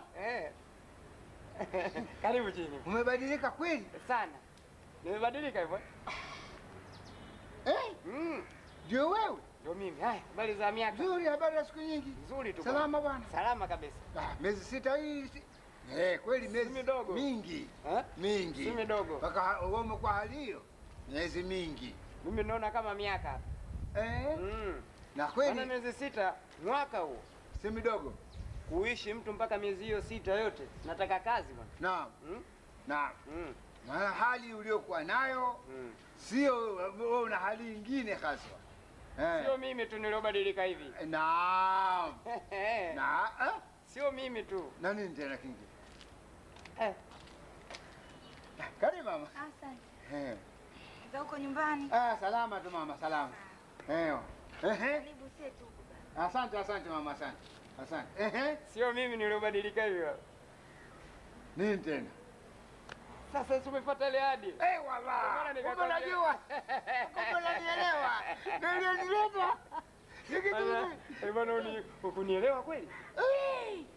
Basi mimi bwana nimebadilika hivi, basi mwanao ndo zaidi. Sana tena. Wewe ukamfahamu wewe? Yuko wapi? Nikwambie nini? Hivyo nilivyokuwa nakwambia, nilikuwa nasema uongo vile. Yuko ndani? Yupo hapa. Hali aliyokuwa na yeye kwanza. Kama vile miaka hivi au hapa vipi? Vile ulionielezea. Ndio maana mimi nilikwambia nilivyobadilika mimi na yeye amebadilika zaidi yangu mimi. Yeye sasa hivi waziri. Wewe. Waziri sasa hivi. Mtu mkubwa sana. Mkubwa sana. Mkubwa sana. Mimi bwana hatari bwana mimi. Sasa nitamuona wapi? Huyu sasa hivi yeye ni waziri wa mifugo. Yeye Yeye sasa hivi amekuwa waziri wa mifugo. Nasema ukimwona umjui. hivi yuko nyumbani kwake? Sasa sielewi kama yuko nyumbani kwake au yuko wapi, lakini huyu bwana ni waziri Wa mifugo. Mikutano yote ukisikia kuna mikutano kuhusu mambo ya wanyama nyama hawa, sijui mifugo, sijui kondoo, sijui jogoo, bwana nini, ndio yeye. Wewe huyu ukitaka kumuona ofisini tu. Ofisini kwake? Ofisini ukimfuata huyu mtu utamuona. Mungu tafadhali ungemuelewesha kusema ofisi yake kwa sehemu fulani. Ofisi yake huyu mimi sielewi, nasikia yuko ofisini tu. Sijaenda lakini yuko ofisini. Nitaitafuta mimi mwenyewe mpaka nielewe. Nitaitafuta mimi nimesikia Wewe hapa hapa karibu hapa. Ofisi yake ya mifugo. Nimesikia iko hapa na mimi nitakwenda niifuate. Nitafuatilia. Basi ndio yupo huko. Ukimwona wewe uweze kumfahamu. Mimi najua umfahamu. Unanipa ruhusa nini? Nakupa ruhusa bwana. Na kutoa wasiwasi kabisa nimekwambia. Unavyofurahi wewe, mimi ndolo yangu nafurahi hivyo hivyo. Jogoo yule. Waziri sasa hivi. Jogoo? Bwana, asante. Asante bwana. Mimi wacha nifike huko. Asante sana. Nikamuone. Asante sana. Allah. Mimi nimefanya ile kazi kidhate kabisa. Asante. Bwana wewe. Mama, mimi nakwenda mzazi. Tuonana. Jamani. Kweli. Ukizidi kukumbukana mzee wangu. Sasa kunitembelea bwana. Bwana wangu. Wakati wote nyumbani kwako hapa bwana. Bwana. Dogo kubwa wewe. Bwana hata niende. Haya wewe nenda. Naona leo na haraka. Na haraka sana yule. Ndio mume wangu, mimi naenda kutengeneza chakula. Mimi njaa inaniuma saa hii. Naenda kutengeza chakula. Haya nenda katengeze chakula.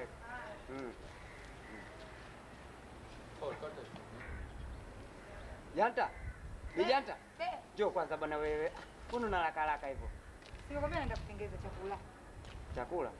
Ndio. Mimi nina hamu ya kofi. Kofi? Nikupige? Sio kofi hiyo kiwango na wewe. Sio kofi hiyo. Vipi? Kofi ile ya kutengeneza ya kahawa. Ya kahawa? Alafu mimi wangu mwezio bado roho yangu ilikuwa na wasiwasi. Kuna nini? Hiyo habari za kofi, sijui vibao, mimi yote siyaelewi. Mimi wasiwasi wangu kwa yule babu. Babu gani? Umeshamwambia kusema aende kwa waziri, sawa, kashafika kule. Wewe mke wangu, ngoja kwanza nikukatize. Hivyo unafikiri wewe kwa waziri anaweza kukutana naye? Mimi yule nimemwambia tu nimuongopea. Wewe unafikiri ende kwa waziri akutane naye, hajapigwa vibao na walinzi, hajatolewa resi? Mchezo nini? Sio tabia nzuri sasa namna hii. Mimi nimekwambia masuala hayo, mimi niachie mimi mwenyewe. Utaishi vipi namna hii mume wangu? Uishi vipi? Uishi vipi? Utaishi na wasiwasi namna hii. Hodi. Karibu. Tumesahau hapo. Karibu. Vipi tena? Imekuwaje? Nimesahau. Umekutana naye? Ndio kitu kimoja nimesahau. Niko kitu kimoja nimesahau. Ndio. Sema tu hapa kila chochote unachosema hapa safi tu. Unajua bwana? Nina jogoo moja kubwa linapata na mimi. Yuko nyumbani? Kama lile dogo lile. Mdogo? Yule dogo lile niloleta. Yule kubwa. Unaweza kunitengenezea gesi nichukie bwana. Siwezi nikachukia, sema tu bwana. Sema tu. Sinichukie bwana. Hapana. Maana unaona nakutuma kazi kubwa. Hapana. Ndio kazi zetu hizo. Unitengenezee rais.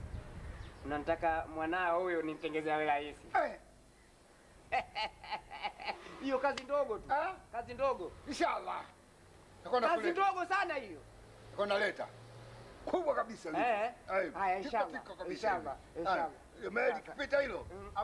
Litakuja hilo bwana. Usiwe na tabu na. Wewe lete tu. Kipande cha mtu. Sawa. Inshallah. Na pesa vile vile unaleta na pesa. Hamna tabu. Nilikwambia 500,000 huyu ufanye kama milioni. Usiwe na tabu. Kazi yake kubwa. Haja yenyewe mambo yakiwa yapo sawa. Asante. Wallah. Asante. Taonana kijali. Haya. Bwana wewe. Asante. Bwana wewe bwana. Bwana. Usiseme. Vizuri namna hii. Wewe umeshasema habari za waziri eh? Waziri bado. Sasa unacheka nini? Mimi mambo mengine kunifunza mistaki bwana. Unachokicheka kitu gani? Umefurahi? Unafurahia vipi? Sana. Manake ngoja sikiliza. Mimi nasema hivi. Bado hajapatikana sijui waziri bado hajapatikana leo tukue jogoo ulitengeneze rais tokea lini ukategemea. Na mimi ndo nasema hivi, mganga halali na njaa. Wewe una haja kuishi hapa mjini unataka tuame sisi kila mtu na lake. Wame wapi bwana unaambiwa mganga halali na njaa. Alafu tu kama wale mimi naombea wawepo tu maana bwana pesa iwepo tu. Niwe ningonge. Nakwambia mume wangu hii balaa ili tunajitafutia wenyewe. Ila wewe bwana kama unataka nenda shamba kwa baba yako. Afadhali iwe hivyo kuliko ni balaa unaonitafutia. Nikutafutie balaa. Mbona huyu kaondoka laini kabisa? Mbona kuleta tabu? Laini. Subiri sasa inapokuja ngumu. Wewe unayajua wewe? Unaambiwa sasa hivi watu kama wale wanatakiwa wazaliwe wawe wengi, wanajaza hela mfukoni. Wewe usije itakuja ngumu. Kwa nini hiyo baridi? Huyu bwana maneno yake ya ovyo huyu. Mbona hiyo hela umekwenda kununua kitenge sijui kanga kusema mimi hela hii ya yule mganga. Ovyo. Tabia gani anayokuja nayo? Sasa hivi mimi bwana ndo mganga maarufu kwa sababu hali hii mimi nasema mganga hafi njaa. Huyu mke wangu haelewi tu huyu. Ingekuwa naelewa huyu asingesema maneno yale. Inga sana yule. Tena mpumbavu kichwa chake yule akichaji. Wewe mimi nife njaa hapa wakati watu kama wale wamezaliwa chungu nzima hela yao haina kazi. Ngoja kwanza nipate huko ndani nikamwambia huko ndani. Karibu mzee wangu. Asante mama, asante. Karibu sana. Naam, salama? Salama. Habari gani za kazi? Nzuri. Salama kidogo? Salama. Haya, nataka kumwona bwana waziri wa mifugo. Waziri wa mifugo? Haya. Ameenda pale Ambassador Plaza, wana mkutano kidogo.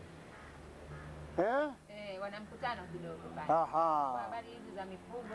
Haya. Ndio. Nataka kumuona maana yule mwanangu mimi. Ni mwanao? Aha. Mwanangu mimi yule.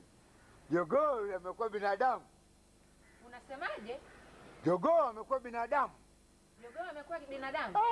Kwa vipi? Mbona sikuelewi? Uganga unafanya kazi mama. Uganga? Naam. Uganga wa sayansi na teknolojia au uganga wa hiyo sayansi na teknolojia inasaidia nini? Uganga unafanya kazi hasa wa kihalisi. Unashinda katika mipira, unashinda katika tiba za magonjwa ya kienyeji, magonjwa madogo haya, sijui kifua kikuu nini. Ndio. Samahani kidogo. Haya. Mbona mzee wangu unakuwa unasema mambo kama umechanganyikiwa? Subutu. Ngoja. Ina maana hawa watu wa mipira bila kufanya mazoezi watashinda kwa sababu ya uganga? Kabisa. Hawawezi. Au watu wanaumwa bila matibabu hospitali watapona kwa sababu bure tu. Hata kama anavunjika. Hapana. Tunatengeneza. Hapana. Sikubaliani na maneno yako. Watu wengi sasa hivi ambao nchi zetu zinazoendelea wanatumia sayansi na teknolojia mzee. Kwa hiyo usishiriki mambo sana. Haiwezekani kwanza kuku kama hivyo unavyosema mganga. Amekuwa binadamu, hapana. Basi hiyo sayansi na teknolojia haifai kitu. Mganga yupa jogoo kageuka binadamu. Ndio huyu waziri wenu. Sawa, ndo hiyo ni imani yako. Lakini kifupi ni mzee amekwenda kwenye mkutano hapo Ambassador Plaza. Aha. Ndiyo. Basi mimi najua nitamuona huko. Mwanangu mimi mwenyewe. Ndio? Unafikiri sayansi na teknolojia inafanya kazi? Haina kazi yoyote. Ila mimi mwenyewe tu nafahamu wazi kwamba uganga unafanya. Sawa mzee wangu, nimekuelewa. Asante. Haya mama. Mimi nategemea kuondoka sasa hivi, nakwenda kuwaona huko. Unaenda huko? Sawa mzee. Asante. Yaani jogoo ageuke kuwa binadamu, kuku awe binadamu, uganga huo wa kienyeji. Mbona haya mambo ni mapya mzee? sidhani kama yuko timamu kwa kweli. Watu sasa hivi wameendelea, wanatumia sayansi na teknolojia. Mama, unafahamu nachozungumza ni hivi. Hivi sasa ninavyokuambia, na jogoo lingine kubwa takupeleka, yeye atakuwa ni lazima nitampata rais. Ndio. Kwani wewe baba unatokea wapi? Mbona sikuelewi maneno yako? Nchini kwetu hapa. Sawa. Nenda Kisarawe utampata. Kama unamtaka mwanao, kama kweli unavyozungumza, nenda, lakini sawa baba, nenda. Mambo yote atakuwa yako tayari, usihangaike na kichwa mama. Jogoo. Naam. Na sasa atakuwa rais. Ndio. Tapata rais. Mwanangu mimi mwenyewe. Sawa, karibu sana. Asante mama. Mzee anashangaza kweli akiamu. Maana haya mambo ya leo ofisini nimepata mambo ya ajabu sana leo. Labda ngoja na mimi niangalie huku kama wamesha funga ofisi, na mimi nifunge time zimeisha.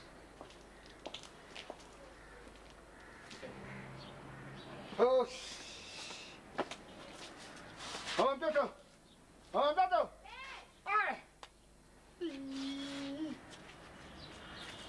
Jamani, njoo. Nilete koti langu. Nilete koti. Nikuletea koti, mbona unaambia yuko wapi mwana yetu? Sasa waziri anahutubia huko. Bwana wewe. Ala, mtu mkubwa huyo. Unamuona kabisa? Twende tukamchukue ninapokuambia. Twende tukamchukue. Ngoja nikalete hilo koti.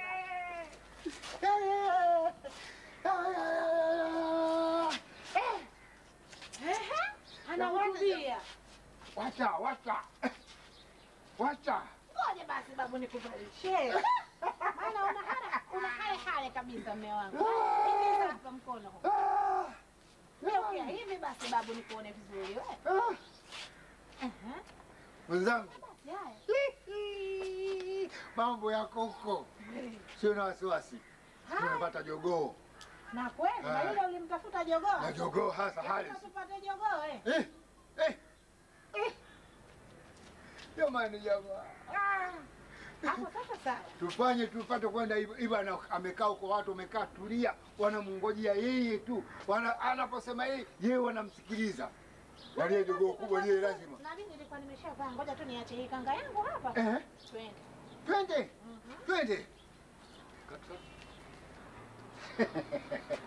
Mimi ninachokwambia. Sasa lile jogoo kubwa lile lingine.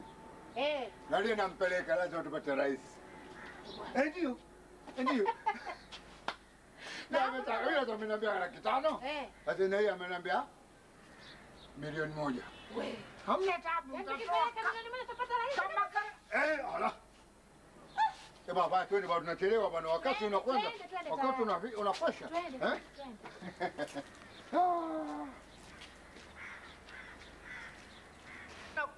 Kitu cha kutunza zaidi sana jogoo.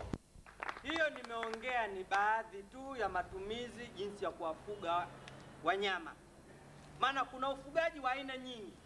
Kuna mtu anafuga sungura, kuna mtu anafuga ng'ombe, kuna mtu anafuga kondoo, kuna mtu anafuga mbuzi, lakini hawa wote ni wanyama, wanahitajika watunzwe, wawekwe mahala pazuri, watengenezwe zizi zuri, lipigwe simenti, ile samadi wanaponaniwa, uchafu ule ufagiliwe, ile ipelekwe shambani, ikawekwe mbolea kule, mmea ikue. Kule mnyama anaporudi pale, panakuwa pako safi, analala mahala pazuri. Hivi wewe unaweza kulala mahala pachafu? Eti mzee, unaweza kulala mahala pachafu? Uwezi. Sasa na mnyama naye anatakiwa alale mahala pazuri, pasiwe na uchafu. Lakini katika wafugaji wote wa aina hiyo, lakini katika huyu kuku, jogoo, anastahili atunzwe vizuri sana. Asichanganywe na tetea, awekwe peke yake. Kwa sababu mimi ninajua jogoo ana vurugu nyingi sana. Unaona? Ukimchanganya mle, kwanza atapiga watoto wadogo. Unaona, atakuwa mle ndani ya mkai sawa sawa. Unaona? Lakini hawa wanyama wengine ukiwaweka pamoja wanaheshimiana, wanakaa pamoja, wananyeshana, hawana matatizo yoyote, lakini muhimu sana ni kuwatunza na kuwaweka mahala pazuri. Sawa? Ukishaweka mahala pazuri, na vile vile uwatenganishe. Kama ng'ombe kisha zaa, lazima ndama wale watenganishe, waweke pembeni. Unaona? Ukishaweka pembeni, mama anapofika wakati anakwenda kumnyonyesha. Sawa mzee? Lakini mambo yote bwana jogoo, huyu ndo anataka alindwe vizuri sana. Umeelewana? Na pia mzee wewe unafuga? Unafuga? Je, unaweka vipi wewe? Ndio yeye huyo. Hakuna mwingine, ndio huyo. Mwite sasa. Ndio. Unaweka vizuri? Unasikia? Kumbe wewe unaweka vizuri na unawatunza vizuri, na kwa ni raha sana. Kwa sababu unataka vizuri. Wewe hapo unafanyaje? Unatunza vizuri na sehemu nzuri. Sasa mbona haji? Wewe anakuja vizuri sana tabu. Yule si ulikuwa unamfundisha vipi? Mimi naweka sehemu nzuri na wifi sehemu nzuri. Okay. Wewe au labda unyanyuke. Nyanyuka. Wewe hama anasikia yule. Asikii mume wangu, nyanyuka bwana tumchukue. Basi nafikiri mmenielewa. Wewe mzee una shida gani? Wewe mzee una shida gani nakuuliza? Wewe si mwanangu mimi? Mimi? Sio jogoo wewe? Mimi tunazungumzia ufugaji bwana. Ndio. Mimi ndio babako. Niko hapa. Ngoja. Ndo mnyama wa kufanya nini? Nasikia? Hakuna mtu ongea nao atetea jogoo. Nyumba yake vile vile isafishwe, iweke sawa sawa. Unaona, kwa sababu wale ni wanyama viumbe ambao wamepewa. Muite sasa. Unaona hii? Wakae katika hali nzuri. Sawa bwana? Lakini ukimweka katika hali ambayo sio nzuri, unaona hii? Unaweza kupata ugonjwa wa aina yoyote ile, wakafa. Unaona? Wewe mzee unasemaje? Umenisahau bwana? Umenisahau? Uelewi? Taelewa vipi bila kunambia? Si amekuwa. Basi ndio mpango nilikuwa au sasa hivi umekuwa mkubwa. Kuhusu nini? Unijui mimi? Takujua vipi wewe? Hata ile style aliyokuwa anakuita umeshaisahau? Style gani ananiita mimi? Amekuwa nani? Hapa tumekuja kwenye mkutano wa kuweza kuwaweka wanyama vizuri. Hatukuja hapa kuetana katika staili. Sawa? Sijui mnanielewa. Sasa wazee anakuja au nilikuwa nakuita, nani ulikuwa unamuita? Sasa umenisahau? Unielewi mimi nani? Wewe? Mimi muite tena bwana haja. Usio na wasiwasi baba. Ndio mie eti, usinisahau ndio mie. Wewe umekuja kwenye mkutano. Jamani. Mbona hasogei? Sielewi. Eti jamani, namuelewa hapa? Namuelewi? Sasa mzee, mimi naona kama unataka kutuvurugia huu mkutano. Hapana, ndio mimi hapa. Wewe nini sasa? Sasa umetusahau baba? Katika nini sasa? Staili ile ya zamani. Sasa. Mzee, naomba unyamaze ili tuweze kuendelea na mkutano wetu. Sawa? Naomba unyamaze tuweze kuendelea na mkutano wetu. Sawa. Mnasikia jamani? Na ninavyozungumza, wanyama lazima wapendwe. Unaona, muwanyenyekee. So wengine utakuta ng'ombe kachukua anabonge la fimbo namna hii, anampiga. Hujui kama unamuumiza? Yule ni kiumbe kaumbwa, lazima umnyenyekee, umpende. So unampiga, unafanya hivi, maana yake nini? Umtengenezee mahala pazuri, umpe malisho mazuri, anenepe, ili na wewe upate faida baadaye. Hilo ndio jambo la msingi la kuweza kufanya nini? Kulizingatia. Sawa jamani? Kwa hiyo nategemea tutakapoondoka hapa, tutakapoondoka hapa kwenda huko, kwenda kuwafuga hao wanyama, muwafuge vizuri. Lakini nachosisitiza bwana, jogoo afugwe vizuri. Unaona? Sawa jamani? Unaona? Tumeelewana? Hapo mtengeneze vizuri, mwite vizuri. Unasemaje? Una swali? Swali langu. Kuku zangu kia nikifuga mwaka hadi mwaka, lakini mwisho wa mwaka wanakufa wote, baki hata mmoja. Nafikiri tatizo kaa chini. Unawafuga uwape dawa ya chanjo. Lazima wapate chanjo. Kuna dawa unanunua ili wanakunywa, ile ndo chanjo yao. Unaona hiyo? Ukishawalisha ile nani, wewe pita huko unamwita mimi namsogeza. unaona hii? Wakisha kunywa ndio utakuwa wamepata nguvu. Unaona hii ndio inavyotakiwa hiyo. Wazee vipi? Nini? Mama unasemaje? Unasemaje? Si nenda umesahau. Vipi? Usinisahau bwana, ndio mimi. Katika nini sasa? Leo hii umeshakuwa mtu mkubwa. Utitambui? Wazee, hebu angalieni hawa wazee wanaleta vitu vya ajabu. Mimi nitawaelewa vipi? Dosia ati. Sia katika nini sasa mzee? Dosia mzee. Unanifukuza? Hapana, njoo kwanza. Hapana. Hapana. Ndio huyu bwana tunamwelewa. Jamani mimi hapa sielewi. Kwa sababu mimi nimekuja hapa kuhutubia mambo ya ufugaji bora. Au sio? Nashangaa hawa wananifukuza. Labda niondoke, sifai. Hapana. Hapana. Sasa nini? Wewe umetusahau. Ndio situsahau ndio sisi. Sasa mnifahamishe sasa siwasahau vipi? Sasa hivi watu tuelewi. Sisi naye pole sana. Pole.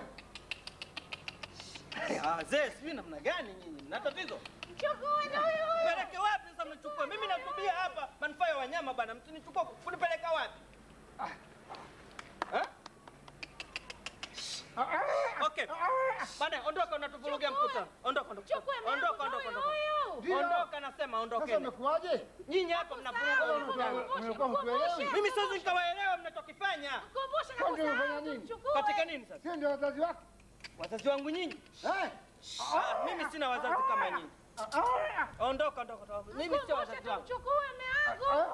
Nasema hivi, msilete vurugu. Mtawaitieni askari hapa. Sisi? Ndio. Tupeleka kwa askari? Ndio, mnaleta fujo. Kosa gani? Na huu mkutano ni mkutano maalum. Na sisi watu maalum tumekuja kwako. Kufanya nini? Kuchukua mwanetu. Kufuata wewe. Mimi mtoto wenu? Toka lini? Baba sasa hivi umesahau. Mimi nashangaa. Umesahau wakati ule. Toka lini mkutano mkaniambia mimi mtoto wenu? Siwajui mimi. Maadili haya tunakuonyesha hapa ndio tulikukuzia hayo. Usinishike. Mimi sio mtoto wako. Ondoka. Kumbushe mume wangu kasahau huyu tena. Asa wewe kutoka kwa jogoo mpaka hali hiyo unafikiri hata cha kusahau. Mimi.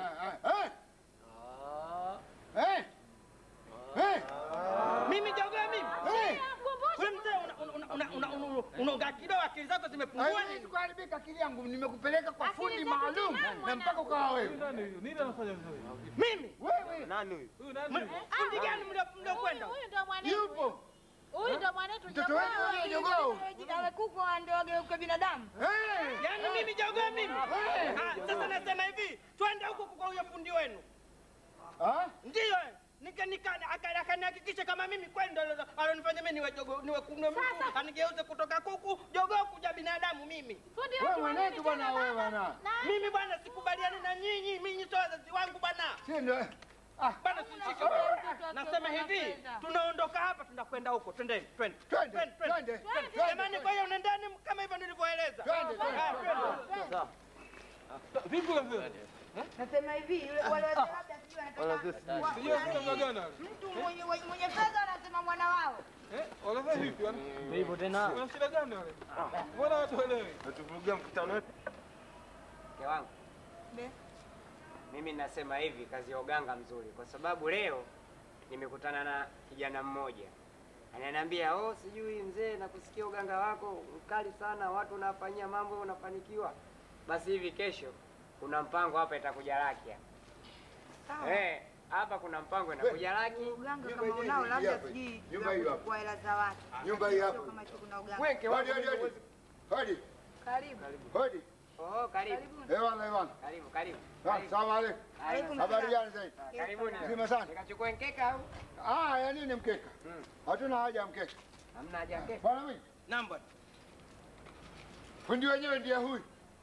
Ndio mimi, shughuli zote. Ndio huyu. Umesikia alokwambia? Ilikuwaje? Huyu ndiye nimemletea mimi 500,000 na jogoo. Mpaka wewe akakubadilisha, umekuwa wewe. Vile jogoo umekuwa ndio wewe. Sasa huyu wewe. Subirini jamani. Tafadhali nakuombeni kidogo. Nenda kujisaidia. Kujisaidia. Sikiliza bwana. Hebu acha kiti. Mama, mbona unakuwa na wasiwasi? Baba atakwenda kujisaidia. Sikiliza bwana. Ngoja. wewe ndio ulichukua shilingi 500 kwa huyu mzee. Yeye huyu. Kachukua. Na jogoo. Leo sasa wewe. Ngoja kwanza. Ngoja kwanza. Mbona unaenda shikamoo mimi? Ngoja kwanza, mwamkia mzee. Ngoja kwanza. Hebu mwache. 500. Ngoja kwanza. Nini mwanetu tushapata? Mtoto tumepata, baada unalilia nini tena? Hivi wewe unavyowaongopea watu. Unasema una uganga kwanza kubadilisha jogoo kuwa binadamu? Atuongopea? Sasa nyinyi jibu swali. Nilikuwa naniuliza kidogo. Nakuuliza sana hapa. Nakuuliza hivi, wewe katika wewe ulivyoumbwa, unaweza ukamtengeneza jogoo kugeuka mtu? Madawa yapo. Madawa kufanya nini? Uliona wapi? Mganga akasema naweza kutengeneza mtu anatembea. Tuonyeshe wewe mwanetu. Mama inakuheshimu. Nasema hivi. Wewe umewaibia hawa jogoo. Umewaibia 500. Mimi sikuwaibia. Umewaibia. Mimi sio jogoo naweza kutembea nikawa binadamu. Usinifanyie mama. Mimi nimekwambia wewe mzee, nimekwambia wewe mzee, mimi sijakwambia wewe bwana mzee. Nishikeni basi, nishikeni. Hakuna cha kumshika. Hakuna cha kumshika kwa sababu wewe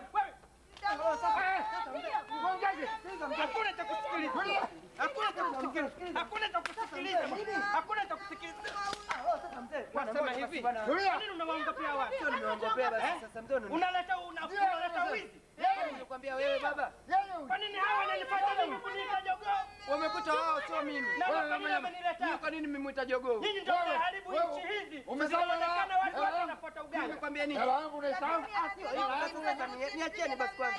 Sasa sikilizeni. Mpeleke huyu. Peleke kule na kwa. Hawa ndio wanaoharibu nchi yetu. Ndio. Sasa hivi tunakwenda karne ya 21. Ndio. Wenzetu wako kwenye mwezi juu angani. Sisi bado tunadumaa kwa mambo ya kuamini uchawi. Hao ndio wanatuchelewesha. Kwa nini mnatuchelewesha namna hiyo?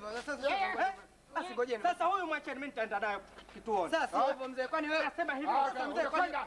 Nenda. Sasa mzee, mbona kama hivi? Nenda. Wao wenyewe ndio wajinga wao wameniletea hela sasa. Wewe wajinga.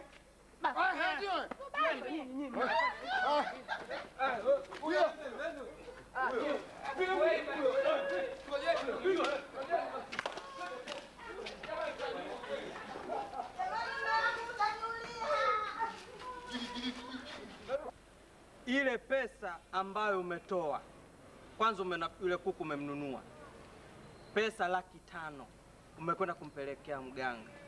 Je, ungekuwa kweli ungekwenda kumtafuta mtoto yatima au watoto wazururaji barabarani, au ukamchukua mmoja ukamchukua kusema mtoto wewe kaa hapa nikulishe nikutunze, si ungeokoa pesa yako? Yule mtoto sangekuona wewe ndio mtu bora sana. Na Mungu pengine angekupa thawabu nyingi sana. Naam. Kuliko leo umekwenda kutupa pesa yako kusema kwamba kuku yule mganga mgeuze kwa binadamu. Leo mimi uje niite kweli jogoo inakuja kweli? Baba. Nachokuomba mwanangu. Mimi uniwe radhi. Unisamehe sana. Tena sana tusamehe babangu. Kwa makosa hayo tuliokwamba kujaribu wewe kukuambia wewe kuku. Tena mbele za watu Mmenifedhesha sana. Tuache kuomba tusamehe sana. Mmenifedhesha sana. Ingekuwa kama ni enzi zile saa hizi wote ningewekeni ndani. Naam. Kizi tunakuomba radhi. Sawa, nimekubali. Kwa hiyo kama ni hivyo, kama utakuwa na mambo kama hayo, huna Mwenyezi Mungu pengine hajawajalieni kupata mtoto, chukueni yatima, chukueni watoto wa mitaani. Waleeni wale. Watapeni thawabu Mwenyezi Mungu. Sana baba. Sawa? Haya, asanteni sana. Asante baba. Haya, asante. Mama. Asante. Asante. Na sisi tunashukuru umetusaidia. Haya, asante. Hatujui hata njia ya kupata. Haya, asante. Asante baba, asante. Haya. Na mambo ya dunia. Unarudi wapi? Maana pamoja na kukukuta lakini mume wangu nikusuta. Sikukwambia mimi. Mganga katengeneza mvua. Hakuna mume wangu mganga kutengeneza mvua hata. Kaweza kutengeneza mvua, katengeneza wadudu, atatengeneza mtoto. Hawezi, mtoto anapangwa na Mungu. Ukabisha kata sasa. Nakusikia yako mke wangu. Kama ningekubali yako, basi ingenikuta haya fedha yangu 500,000 singepotea. Umeataka? Leo hii 500,000 imepotea bure. Basi mume wangu twende. Twende mume wangu tatafuta nyingine basi. Haya.